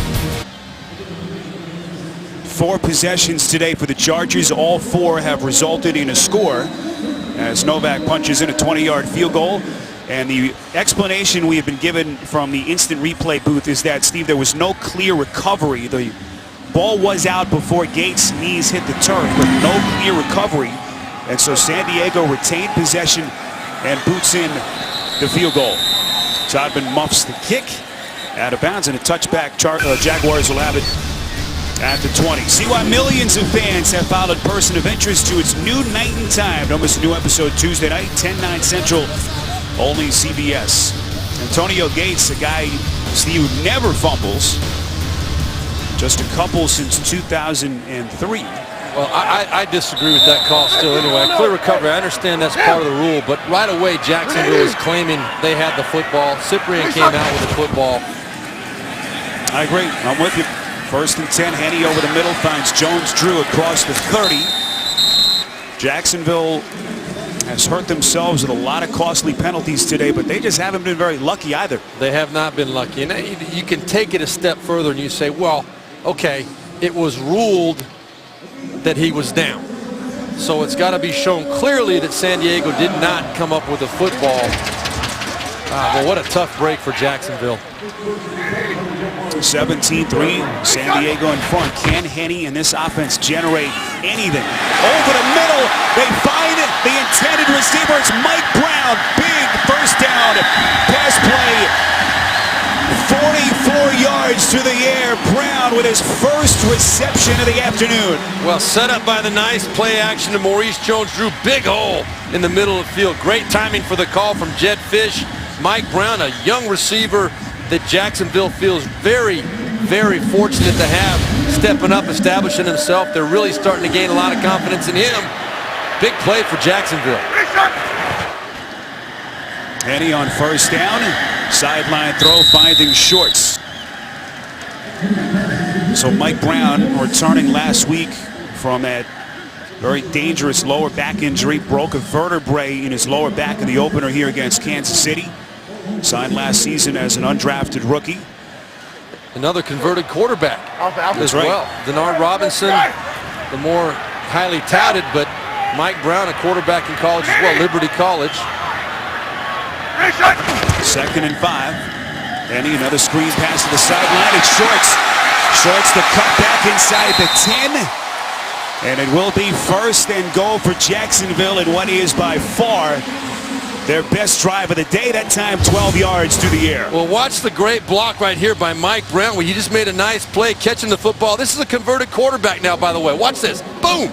That's what springs Cecil Shorts down the sideline for the big play. Great job by the converted wide receiver, making 2 big plays in a row. Signed last season off their practice squad out of Liberty College. Jones-Drew, the little battering ram, taking on tacklers at the 6. Picks up 3 as Jacksonville getting closer. Don't tell him you called him little. He is only a in load. height. He's got some power, man. Look at him drive those legs. And I tell you, he is getting more confident in that foot. You know, that's a major surgery for running back. That Liz Frank surgery that knocked him out last year early in the season. He's getting more and more confidence every week. That spells trouble for future Jaguars opponents. What a career it's been. You see his career touchdown numbers. 2nd and goal from the 5. Henny lofting to the end zone. It is incomplete. Excellent coverage on Mercedes Lewis as Marcus Gilchrist, the 3rd-year safety, was there. You called it right, Spiro. Marcus Gilchrist, great play. He's guarding a 6'7" man in Mercedes Lewis. 6'7", 260 pounds. They've got him listed at 6'6". I think he's 6'7". He's a monster. What a great play, though, by Gilchrist, because that's what Henny wanted. One-on-one, put the ball up high, let his big man go up and get it. Lewis coming back today with that long calf injury, missing all but 2 snaps before this afternoon. This is a huge 3rd and goal play from the 5. Henny gonna loft it to the corner, caught by Blackman, and now they say he was out of bounds. An incredible effort by Blackman, but he did not get that 2nd foot inbounds. You say incredible by Blackman, I say incredible by Chad Henne. That throw right there was spectacular. Does he get that foot in? No, he did not. Boy, that is a great call by the official. Look at him throw this ball right now over the top, on the money to Justin Blackman, but he just could not get the ball. That's security guard. I feel bad for him. And now decision time. Gus Bradley's going to think about it. Down 17-3 in a 4th down play coming up. The NFL on CBS is sponsored by Windows Phone. Meet the new Windows Phone, the smartphone reinvented around you. And by Land Rover, above and beyond.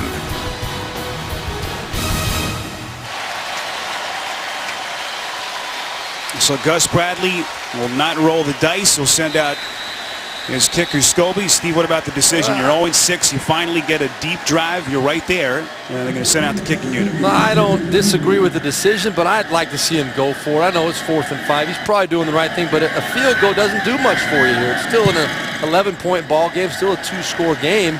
And the way San Diego's moving the football, you haven't stopped them all day. Jaguars' 2nd field goal, again a little bit closer, 17-6. 17-6 after the 23-yard field goal by Scobie.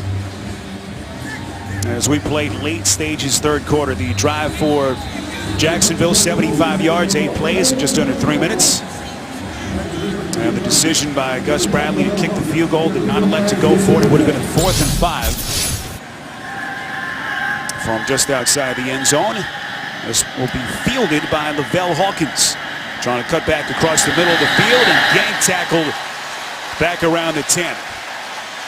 17-yard return by Hawkins. J.T. Thomas getting there first. 2014 Pro Bowl balloting open and unconferenced for the first time ever. You can vote for the best players regardless of conference. Then Pro Football Hall of Famers Jerry Rice and Deion Sanders will draft unconferenced teams as alumni captains. Vote now for your favorite players at NFL.com/Pro Bowl ballot.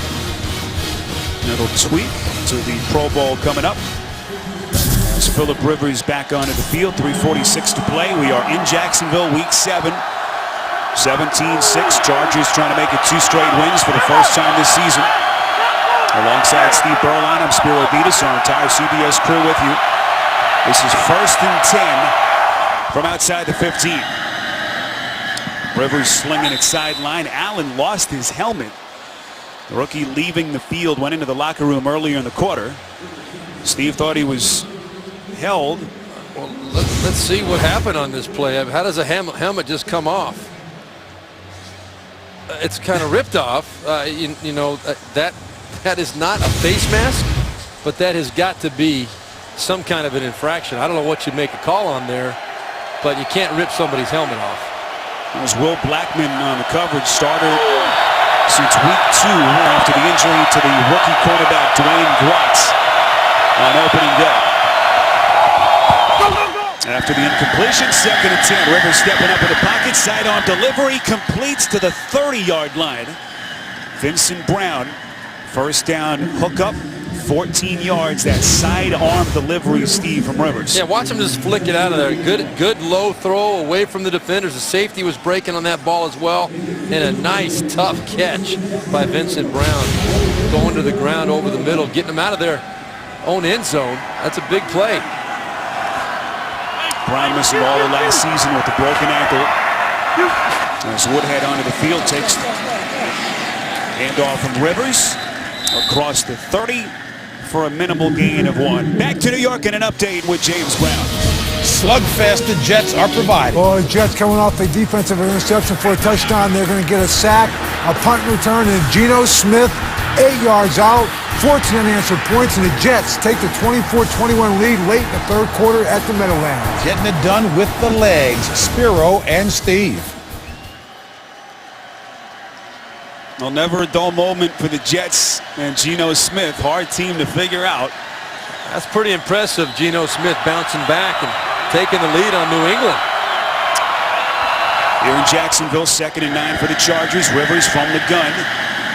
Sidearm throw again, completing to Royal. Had the big catch earlier in the first half. That time brought down at the 40, about 2-3 yards short of the first down marker. Well, what we're seeing, you know, Phillip Rivers has got a great presence in the pocket. He's not a great athlete as far as movement is concerned, but what he does is so important to be successful as a passer in the NFL. He moves in the pocket, buys time. He's not moving around to run. He's moving around trying to buy time to get the ball to his receivers. We've seen 2 great examples the last 2 plays. Rivers playing without his left tackle. Dunlap lost to a concussion earlier. Woodhead, the first down run, getting right to the marker.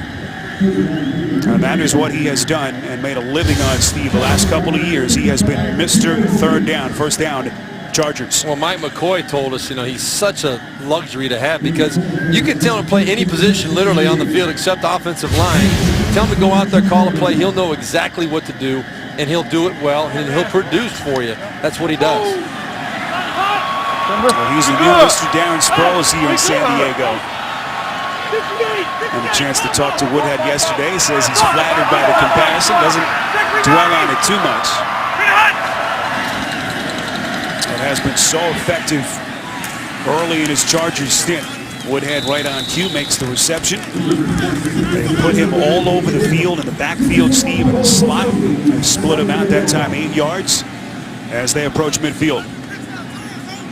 You might think it's hard to find a little guy like Danny Woodhead. It is a lot of times, especially over the middle, but right there you saw a nice lane for Phillip Rivers. And you give credit to his offensive line right now, too. Those guys that have had to move around, you know, Clary going out to right tackle, Ornberger coming in, and Fluker coming out to left tackle.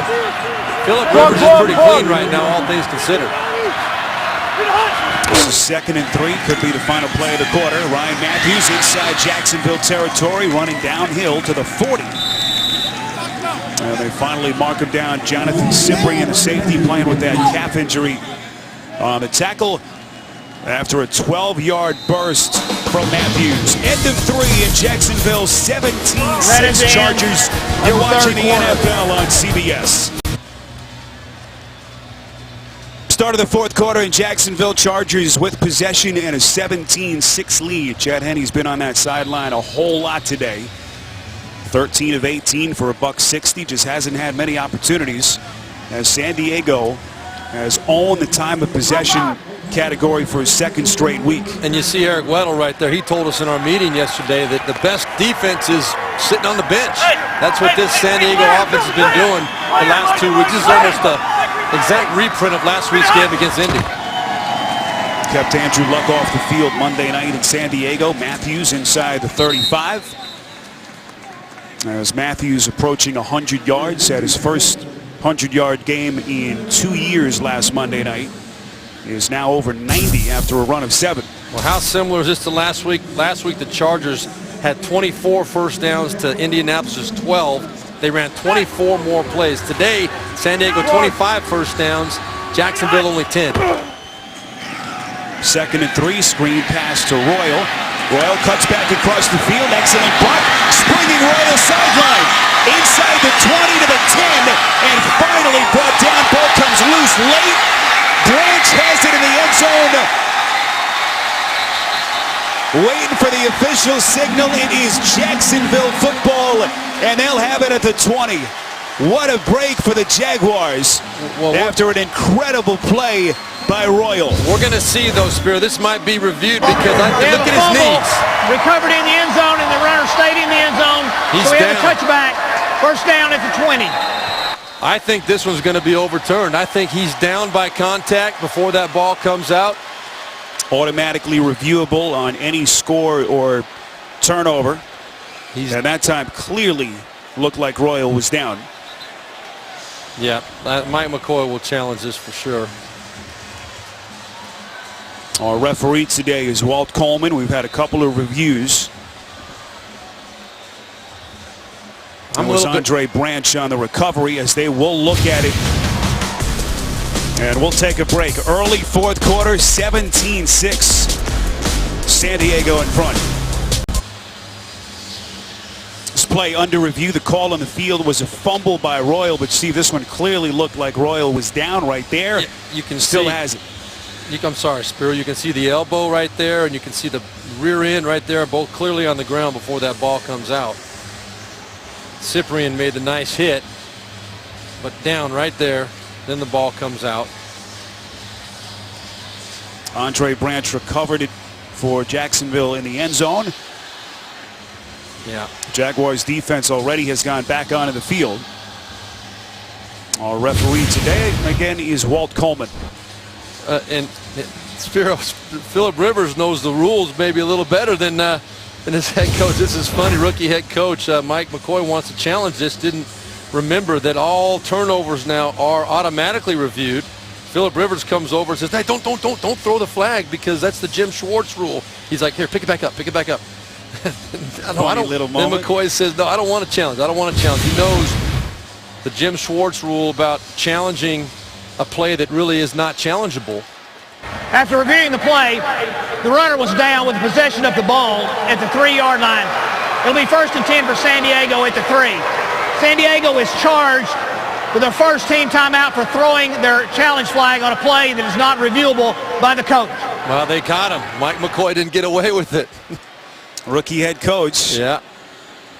The ruling stands, but the penalty is enforced.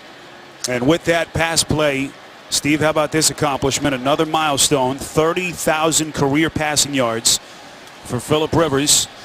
You see Dan Fouts at the top of the Chargers all-time list. Over 43,000 yards, our CBS colleague. But what a run it's been for Rivers. 10th year in the league.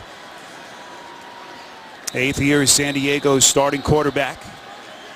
Spending 6 of those last years with Norv Turner. He's the 5th. We mentioned it earlier. 5th fastest in history to get to that yardage mark. That's pretty darn impressive. Hey, Steve!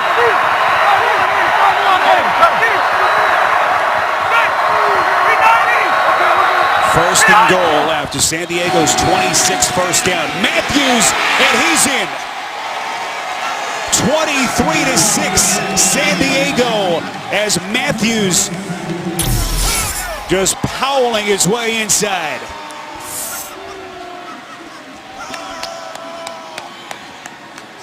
Now this is a strong statement game for San Diego and for Ryan Matthews, running the ball again well for the 2nd week in a row. Offensive line getting physical up front. Nice, strong, physical into a great drive again by San Diego, who benefited. By the way, they've benefited most of the time today on these little breaks. The turnover questions that have happened all day, they've gone San Diego's way. First touchdown run for Matthews, and his first rushing touchdown of the season. Point after from Novak makes it 24-6.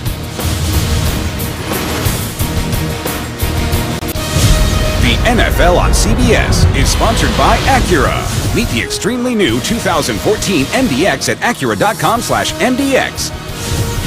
Fidelity Investments. Take control of your personal economy. And by Bud Light, official beer sponsor of the NFL.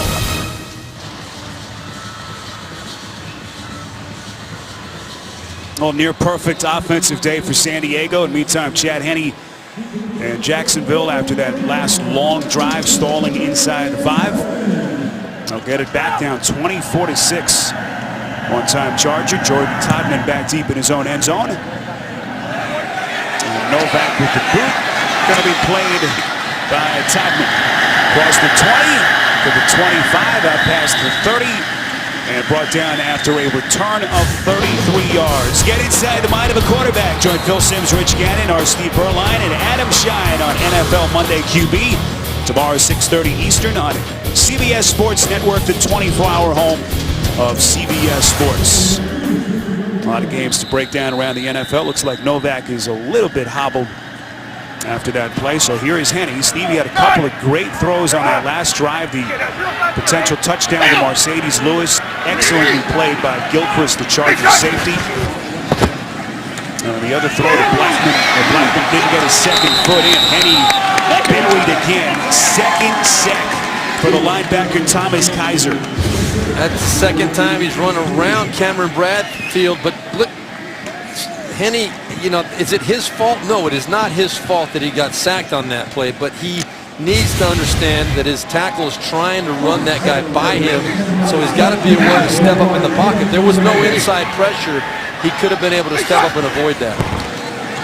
Lost to 7, 2nd and 17. Henne nowhere to throw. San Diego's secondary blanketing the Jacksonville wideouts down the field. Larry English among the tacklers for the Chargers. You know, we were talking about earlier with Phillip Rivers, how I said he works the pocket, he steps up, and he made those throws as he's stepping up in the pocket. He's stepping up because he's feeling that pressure from the outside. Right there, Chad Henne decided to step up, which was good, but then he decided to run it. I'd like to see him step up and try and make a throw somewhere. 3rd and 17, Henne. Nowhere to throw down the field, goes sideline to Brown. Right at the original line of scrimmage, but well short of that first down marker. And how about the Chargers defense, Steve? We talked about Justin Blackman at the top. Incredible numbers over the last 2 weeks since his return from the 4-game suspension, and he has been awfully quiet. Well, I'm talking to Eric Weddle and Manti Te'o. They both said the same thing. This guy, we are going to know where he is on the field. We'll roll coverage to him. We'll do whatever we've got to do to keep him from having one of those days, as Manti Te'o said, a game record type of day, and they've done a super job with that. Angeron to punt. And Allen will play it from the 12. Cuts back across the 20 and brought down just short of the 25-yard line. All Phillip Rivers at San Diego. on CBS.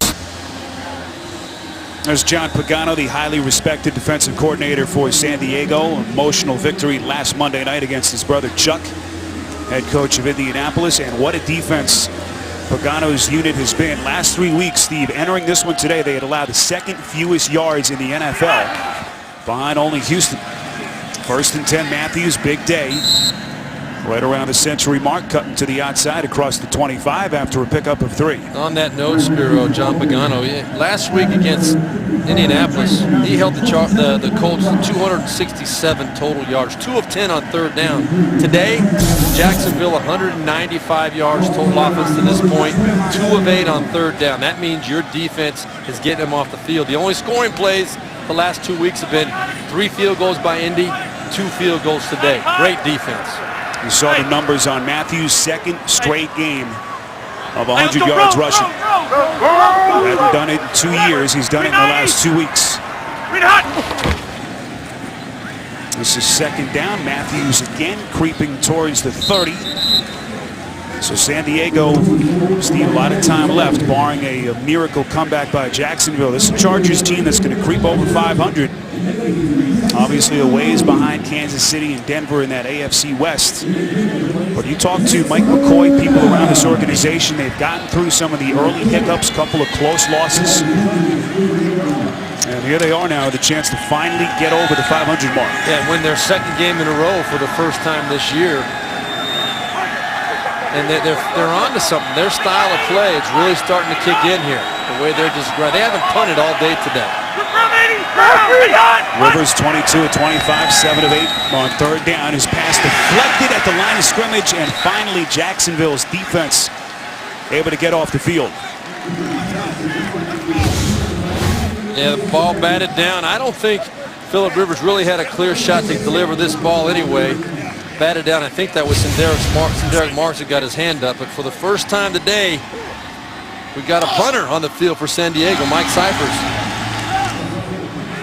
Is that the old broadcaster's jinx? Yeah, it was exactly. First 3rd down, didn't convert. Old Blackman back deep to return the punt by Mike Cyphers. Fair catch signaled inside the 25. And that is where Chad Henne and company will take over 1st and 10. Coming up next, more NFL on CBS comes your way. And most of you will see Houston heading to Kansas City to take on the unbeaten Chiefs. Baltimore, Pittsburgh in that bruising game in the AFC, and Cleveland heading to Lambeau to take on Aaron Rodgers and the Pack. We're in Jacksonville, week 7. San Diego big in front of the Jaguars. Spiro Dedes, Steve Berline, our entire CBS crew. Jacksonville looking for their first win, but right now down a bunch. Eddie airing it outside line. Wide open is his man up the sideline is Mike Brown, tiptoeing, dancing his way inside Chargers territory. 31 yards and a 1st down. Yeah, Mike Brown just running a little wheel route at the sideline and gets totally lost. That was a bust. Should not have happened. Derek Cox, a former Jaguar, not only did he not keep his discipline and remain outside and see Mike Brown turn it up, but he also missed the tackle. Jones drew the lone setback. Play action from Henne. Rolling right. Throwing on the run. Caught. Busy day for Cecil Shorts. 7th reception of the afternoon. 14 yards and another 1st down. Well, that's what I'm talking about with Chad Henne right there. Great job. He felt the pressure coming from in front of him. That time he saw it. He stepped underneath, bought a little bit of time, and then delivered a strike on the outside. It's harder to see out of the back of your head, but you got to be able to sense it. Chad Henne making his 2nd straight start, 4th of the year for the injured Blaine Gabbert, who went down with that hamstring strain a couple of weeks back in St. Louis. 1st and 10, Henne tripped up, stumbling forward. Brought down just behind the original line of scrimmage. Now, they haven't scored a lot of points, Steve. They're trailing again big here. Could go to 0-7, but the feeling you get talking to Gus Bradley and people around the organization here is that at this point, it's basically Chad Henne's job to lose. Well, he made it clear that if they won a game, it'd be pretty darn hard to make a change. Now, they're going to have issues until they win a game. But they definitely feel good as the incomplete pass is thrown by Chad right there. They're gonna have a decision to make at some point if they don't win. But Chad has established himself as a leader on this team. They have played better. Now, it's not coincidental that they also have their weapons on the field more so the last few weeks as well. That's made a big difference. But he has brought a presence to this offense that they really seem to like right now. And Lewis missing all of the first 6 games of the season. Finally back today. Maurice Jones-Drew trying to work his way back to full strength. On 3rd and 11, Henne throws, completes out of the backfield to Justin Forsett. Free agent signee from Houston. Clock stopped at 9:13. That's just a nice play. You got man-on-man coverage. You got a good receiver running back out of the backfield, Justin Forsett, and good coverage on the play. But shoot, it was a well-thrown football and a nice pickup, giving them a chance at a 4th down conversion here. So 4th and 1, nothing to think about, down big. Henne bobbles the snap, his pass deflected.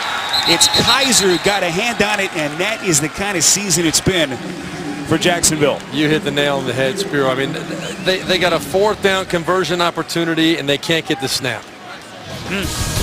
What a day it's been for Kaiser. A couple of sacks and a play on 4th down to get it back to the Chargers. The NFL on CBS is sponsored by Aflac. When you're sick or hurt, Aflac pays you cash. Find out more at Aflac.com. And by Subway Restaurants. Try the Tuscan Chicken Melt $6 footlong special today. Beautiful day to be on the water here in Jacksonville. AFC West. You see Kansas City and Denver. Peyton Manning and the Broncos taking on Andrew Luck and the Colts. And there are the Chargers here, right behind them. 3 games back, trying to get to 4-3, over the 500 mark. Ryan Matthews, 2nd straight day of at least 100 yards. Tyson Alu on the tackle. There's Gus Bradley. And people that have not been around this guy, Steve, just can't possibly understand how positive a guy he is. A very different approach than most head coaches that you'll experience. And, you know, he told us in our meeting, we had them week 1, and he said, look, you know, it's easy for players and teams to buy into what the coach is preaching. It's another thing if you start losing. As he kind of looked ahead, he knew this would be a struggle of a year. And here they are now, potentially looking at 0-7. And while everyone has been very positive, you just wonder how long that message will continue to be heard by guys in that Jacksonville locker room. Matthews again, 2nd and short, going backwards. But you know, this is going to get tougher if you're on this Jacksonville team as these losses start to pile up. Well, it's going to get tougher for sure. But when Gus Bradley, I mean, admit it, when he walks in the room, it just picks up the room. We've talked to him twice. He is just an infectious personality. And you talk to the players. Chad Henne told us, he said he's the most positive energy person he's ever met. And he said at first he thought it was phony. But he said, you know what? He is like that every single day. Jason Babin said the same thing. And Jason Babin, he's not gonna, you know, pull any string. He's gonna be shooting straight with you. He said the same thing. I can't believe how positive this guy is every single day. Markers come in, whistle that play dead. You know, Babin. Full start, number 89, offense. 5-yard penalty, still 3rd down. We talked with Babin on Friday night, and you know, Babin said, look, I've been on bad teams, but there's never been such a positive vibe around a group that is winless this far into a season. Babin talking about some of his early days in Houston. How long can Bradley keep these guys in this mindset, Steve, as these losses start to pile up? Well, there's no way to tell on a question like that. But if anybody can do it, Gus Bradley can do it. I mean, this atmosphere around here, unbelievably, is so positive. No matter how much the losses pile up, they still keep doing it. There's Woodhead on 3rd down. Chargers just trying to pick up some positive yardage. As Cyphers will punt for the 2nd time today. Another late marker comes in right at the line of scrimmage. After the play is over, personal foul, number 74, unnecessary roughness on the offense. 15-yard penalty, 4th down. 2nd penalty on Rich Ornberger, who's come on half the distance to the goal. After the injury and departure of King Dunlap, who left the game early with a concussion, if you've just joined us. So So after the penalty, they'll pin them back inside the 15-yard line. Cyphers to kick from just outside his own end zone. And again, give credit to that Chargers offensive line. Now they're just trying to run the clock out. They've had 2 punts the last 2 drives, but they have stepped up under adverse situations or conditions. Done very well. Cypher's such a reliable kicker. Boots it away as Jacksonville fielding inside the 45-yard line. Blackman on the catch. And Henny and company back on the field. Saturday, it's the Home Depot SEC on CBS. Justin Worley in Tennessee getting down and dirty with A.J. McCarron and the defending champions, top-ranked Alabama. The hoopla begins with college football today. In Jacksonville, Spiro Dina, Steve Berline, our entire CBS crew. All Chargers right from the start, 24-6. Under 7 minutes remaining. Henny under center, 1st and 10. His pass deflected at the line and incomplete. Henny's numbers today, 17 for 25. Steve hasn't thrown a pick, no touchdowns. Hasn't made that huge mistake. Well, they just can't seem to piece together many long drives. No, they can't. And again, you got to give credit where credit's due, and that's the Chargers defense playing at a high level. But Jacksonville has had opportunities. They settled for 2 field goals deep in San Diego territory. They've had mistakes at the wrong time, both sides of the ball, that have been significant in the outcome of this game. 2nd and 10. Henny able to locate Blackman finally. Just the 4th reception for the 2nd-year Blackman, who I have to say may have the softest hands, literally, of any guy I've ever met. We had a chance to sit down with him on Friday, and you asked him what kind of lotion he uses. It was a little bit uncomfortable for a moment. You had to bring that up, didn't you? I had to. 1st and 10. And he throwing, and it's intercepted. Talked about him avoiding the big mistakes. Marcus Gilchrist, who's had a monstrous day at safety, on the interception. Now this is one of those things. You're in a desperate situation. You got to throw the football. The defense is playing pass all the way. Complete miscommunication by Justin Blackman and Chad Henny right there. Hits Gilchrist right in the chest. You know, I think Henny thought that Blackman was going to continue up the field. Now my question is, heck, he's going to, if he continues up the field, he's going to run right into Gilchrist anyway. So I don't think that was the best place to throw the football. And Blackman sure wasn't expecting it. That's a fact. 5th pick thrown by Henny, and the mass exodus here well underway. Fans heading for the parking lot. This fan base who just has not had much to cheer about over the last 10 years. Chargers keep it on the ground right at the 50. We come up on 6 to play. As we take a look at the statistical leaders, quarterback comparison. As precise as you can be, nearly perfect was Rivers. Steve, 22 for 26. And again, going over 262 yards today, he would have hit the 30,000 barrier. What a huge accomplishment. I don't know if people really understand what a significant major accomplishment that is, and to do it 5th quickest of any player ever to play the position is absolutely spectacular.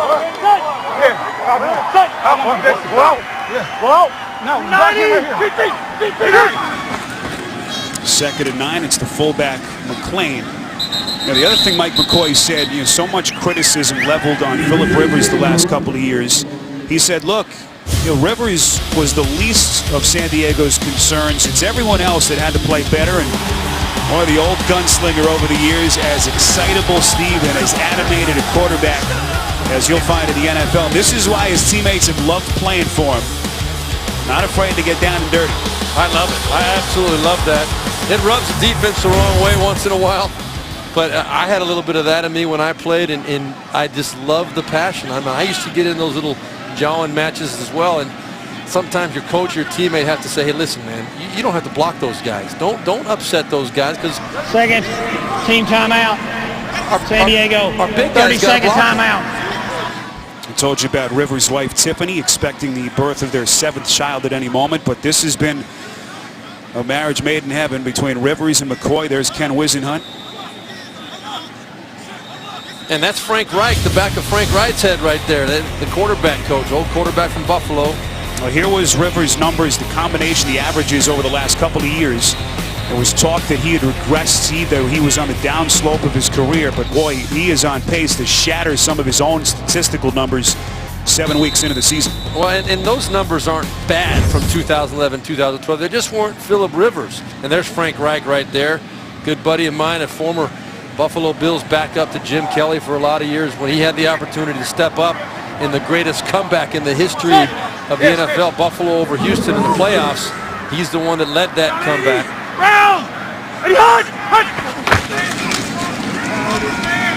Matthews running left. Matthews now 21 carries, over 110 yards on the afternoon.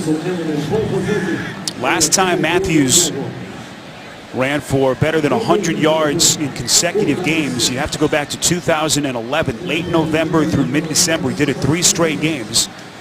And boy, what an added dimension that would be if they can find consistency now in the running game, Steve, with Matthews. Yeah, and these young receivers stepping up as well as Antonio Gates. It's good stuff. And, you know, I think the difference, too, with Phillip Rivers, back on him, is that not only are the numbers better this year and really impressive, but they're also the mistakes that he was making the last couple years, the difference makers, those have been eliminated.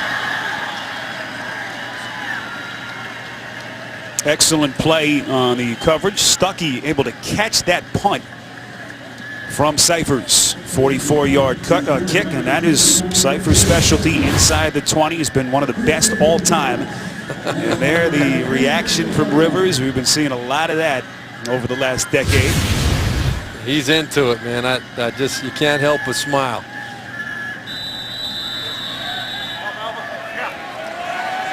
Other statistical leaders around the NFL. Week 7, big day for Matthew Stafford. His fantasy players watching the games very intently. First down run by Maurice Jones-Drew. Hard collision as Jones-Drew's 10th rush of the afternoon, over 40. As we take another look and listen to this collision, Justin Forsett on the right.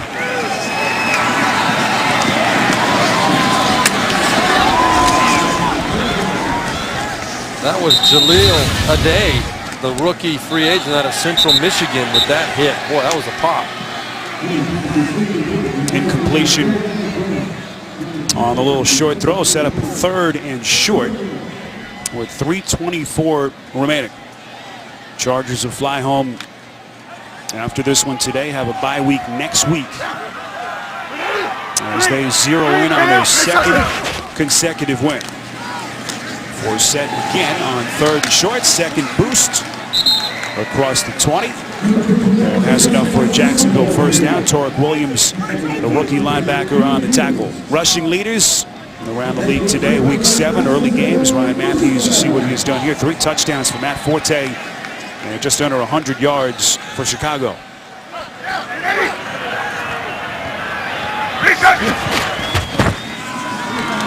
Heading through the air. Little step back, turnaround catch by Shorts. 8th reception for him, over 60 yards. That time, 23-yard hookup. Receiving leaders around the league today. Again, from the early games. Harry Douglas, 7 catches. A big day for Calvin Johnson. We saw the former Charger, Vincent Jackson. Forsett, long setback, 1st and 10. Eddie to the sideline. Just too little, too late from Blackman, as they have blanketed him for much of the afternoon. A reminder coming up, time permitting, after the game, the NFL Today update presented by Aflac, JB, Dan, Shannon, Boomer, and Coach Cower from New York. We'll have all the latest scores and highlights. And he pressured. Pass incomplete, late penalty marker from the San Diego secondary. Chargers defense today playing 2nd straight game without their leader in the middle, Donald Butler. Holding, number 77, offense, 10-yard penalty, still first down.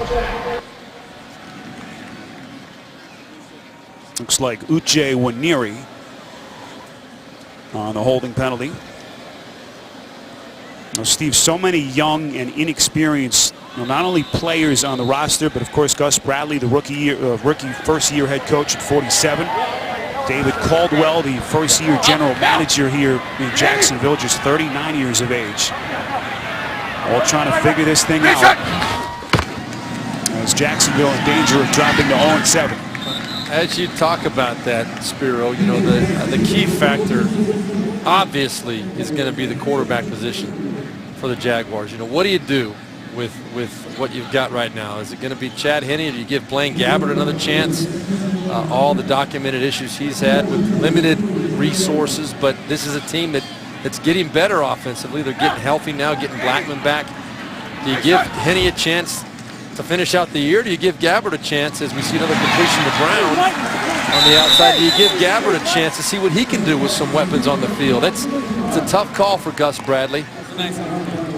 16-yard pass play to Brown. Mike Brown, 84 yards receiving, now over 100 with that last reception. There's Blaine Gabbert going down in St. Louis a couple of weeks ago with the hamstring. It's always been something with him in terms of the injuries. That broken thumb in the preseason. He had the lacerated hand last time we were here in the opener against Kansas City. Had to miss time after that freak play. Wide open is Brown, the sideline, and what a return it's been from Mike Brown. Broken vertebrae in the opener against Kansas City. He has come storming back, but that picture tells the story. 24-6 on CBS. Well, Chargers have their defensive starters on the sideline. They've come back with them now. Manti Te'o on the field. They don't want to give up a touchdown here. They want to keep the two-game streak alive without giving up 6 points. I'm out. See Mike Brown's numbers. The Jacksonville receiver, 1st and goal. And he lobbed into the end zone, batted down by the former Jaguar Derek Cox. Second time Henne has tried to locate Lewis in the end zone. And incomplete. And this is a pretty good throw, but it's not a perfect throw. If you get that thing up there a little bit higher where it gets over the top of Cox, you know, give your big man a chance to get his hands on it. But still, great defense by Derek Cox. I mean, that is a tough assignment to help cover a guy who's half a foot taller than you. 2nd and goal. Henne going through his progressions, rolling out, throwing end zone, incomplete. Through the hands of Mike Brown, right on the coverage. So Chad Henne, 300 yards passing in consecutive weeks for the first time since 2010. Steve, nowhere to throw. Well, I think this is John Pagano, defensive coordinator, and Mike McCoy kind of challenging their first team defense. Say, okay, we need to stop, guys. Let's pretend this is a significant situation. We got to make a goal line stop here. Let's see if we can step up and do it. Get back out there. 3rd and goal from the 7. Henne, middle end zone, incomplete. Shorts had it right in his hands, and he knows it. Yes, you're right, Spiro. That's a catch that Cecil Shorts are making us sleep. Very well thrown ball by Chad Henne. You know, his shoulder, is that a factor there? Who knows? I mean, think about it. If your AC joint and your shoulder's hurt and you try to reach up for a ball, maybe you don't have the strength. Maybe it bounced off that. The bottom line is if he's playing, he's got to make that catch. That's a very well-thrown ball by Chad Henne. I'm going to go for it here on 4th and goal. Shorts has been so good for this team. Uncharacteristic drop. Henne, set. And San Diego's defense keeps him out of the end zone again. Reggie Walker, the 5th-year linebacker from Kansas State, is fired up. You're right, Spiro. Again, he is fired up. Chad Henne nowhere to go with the football, and then Walker just fired through that gap.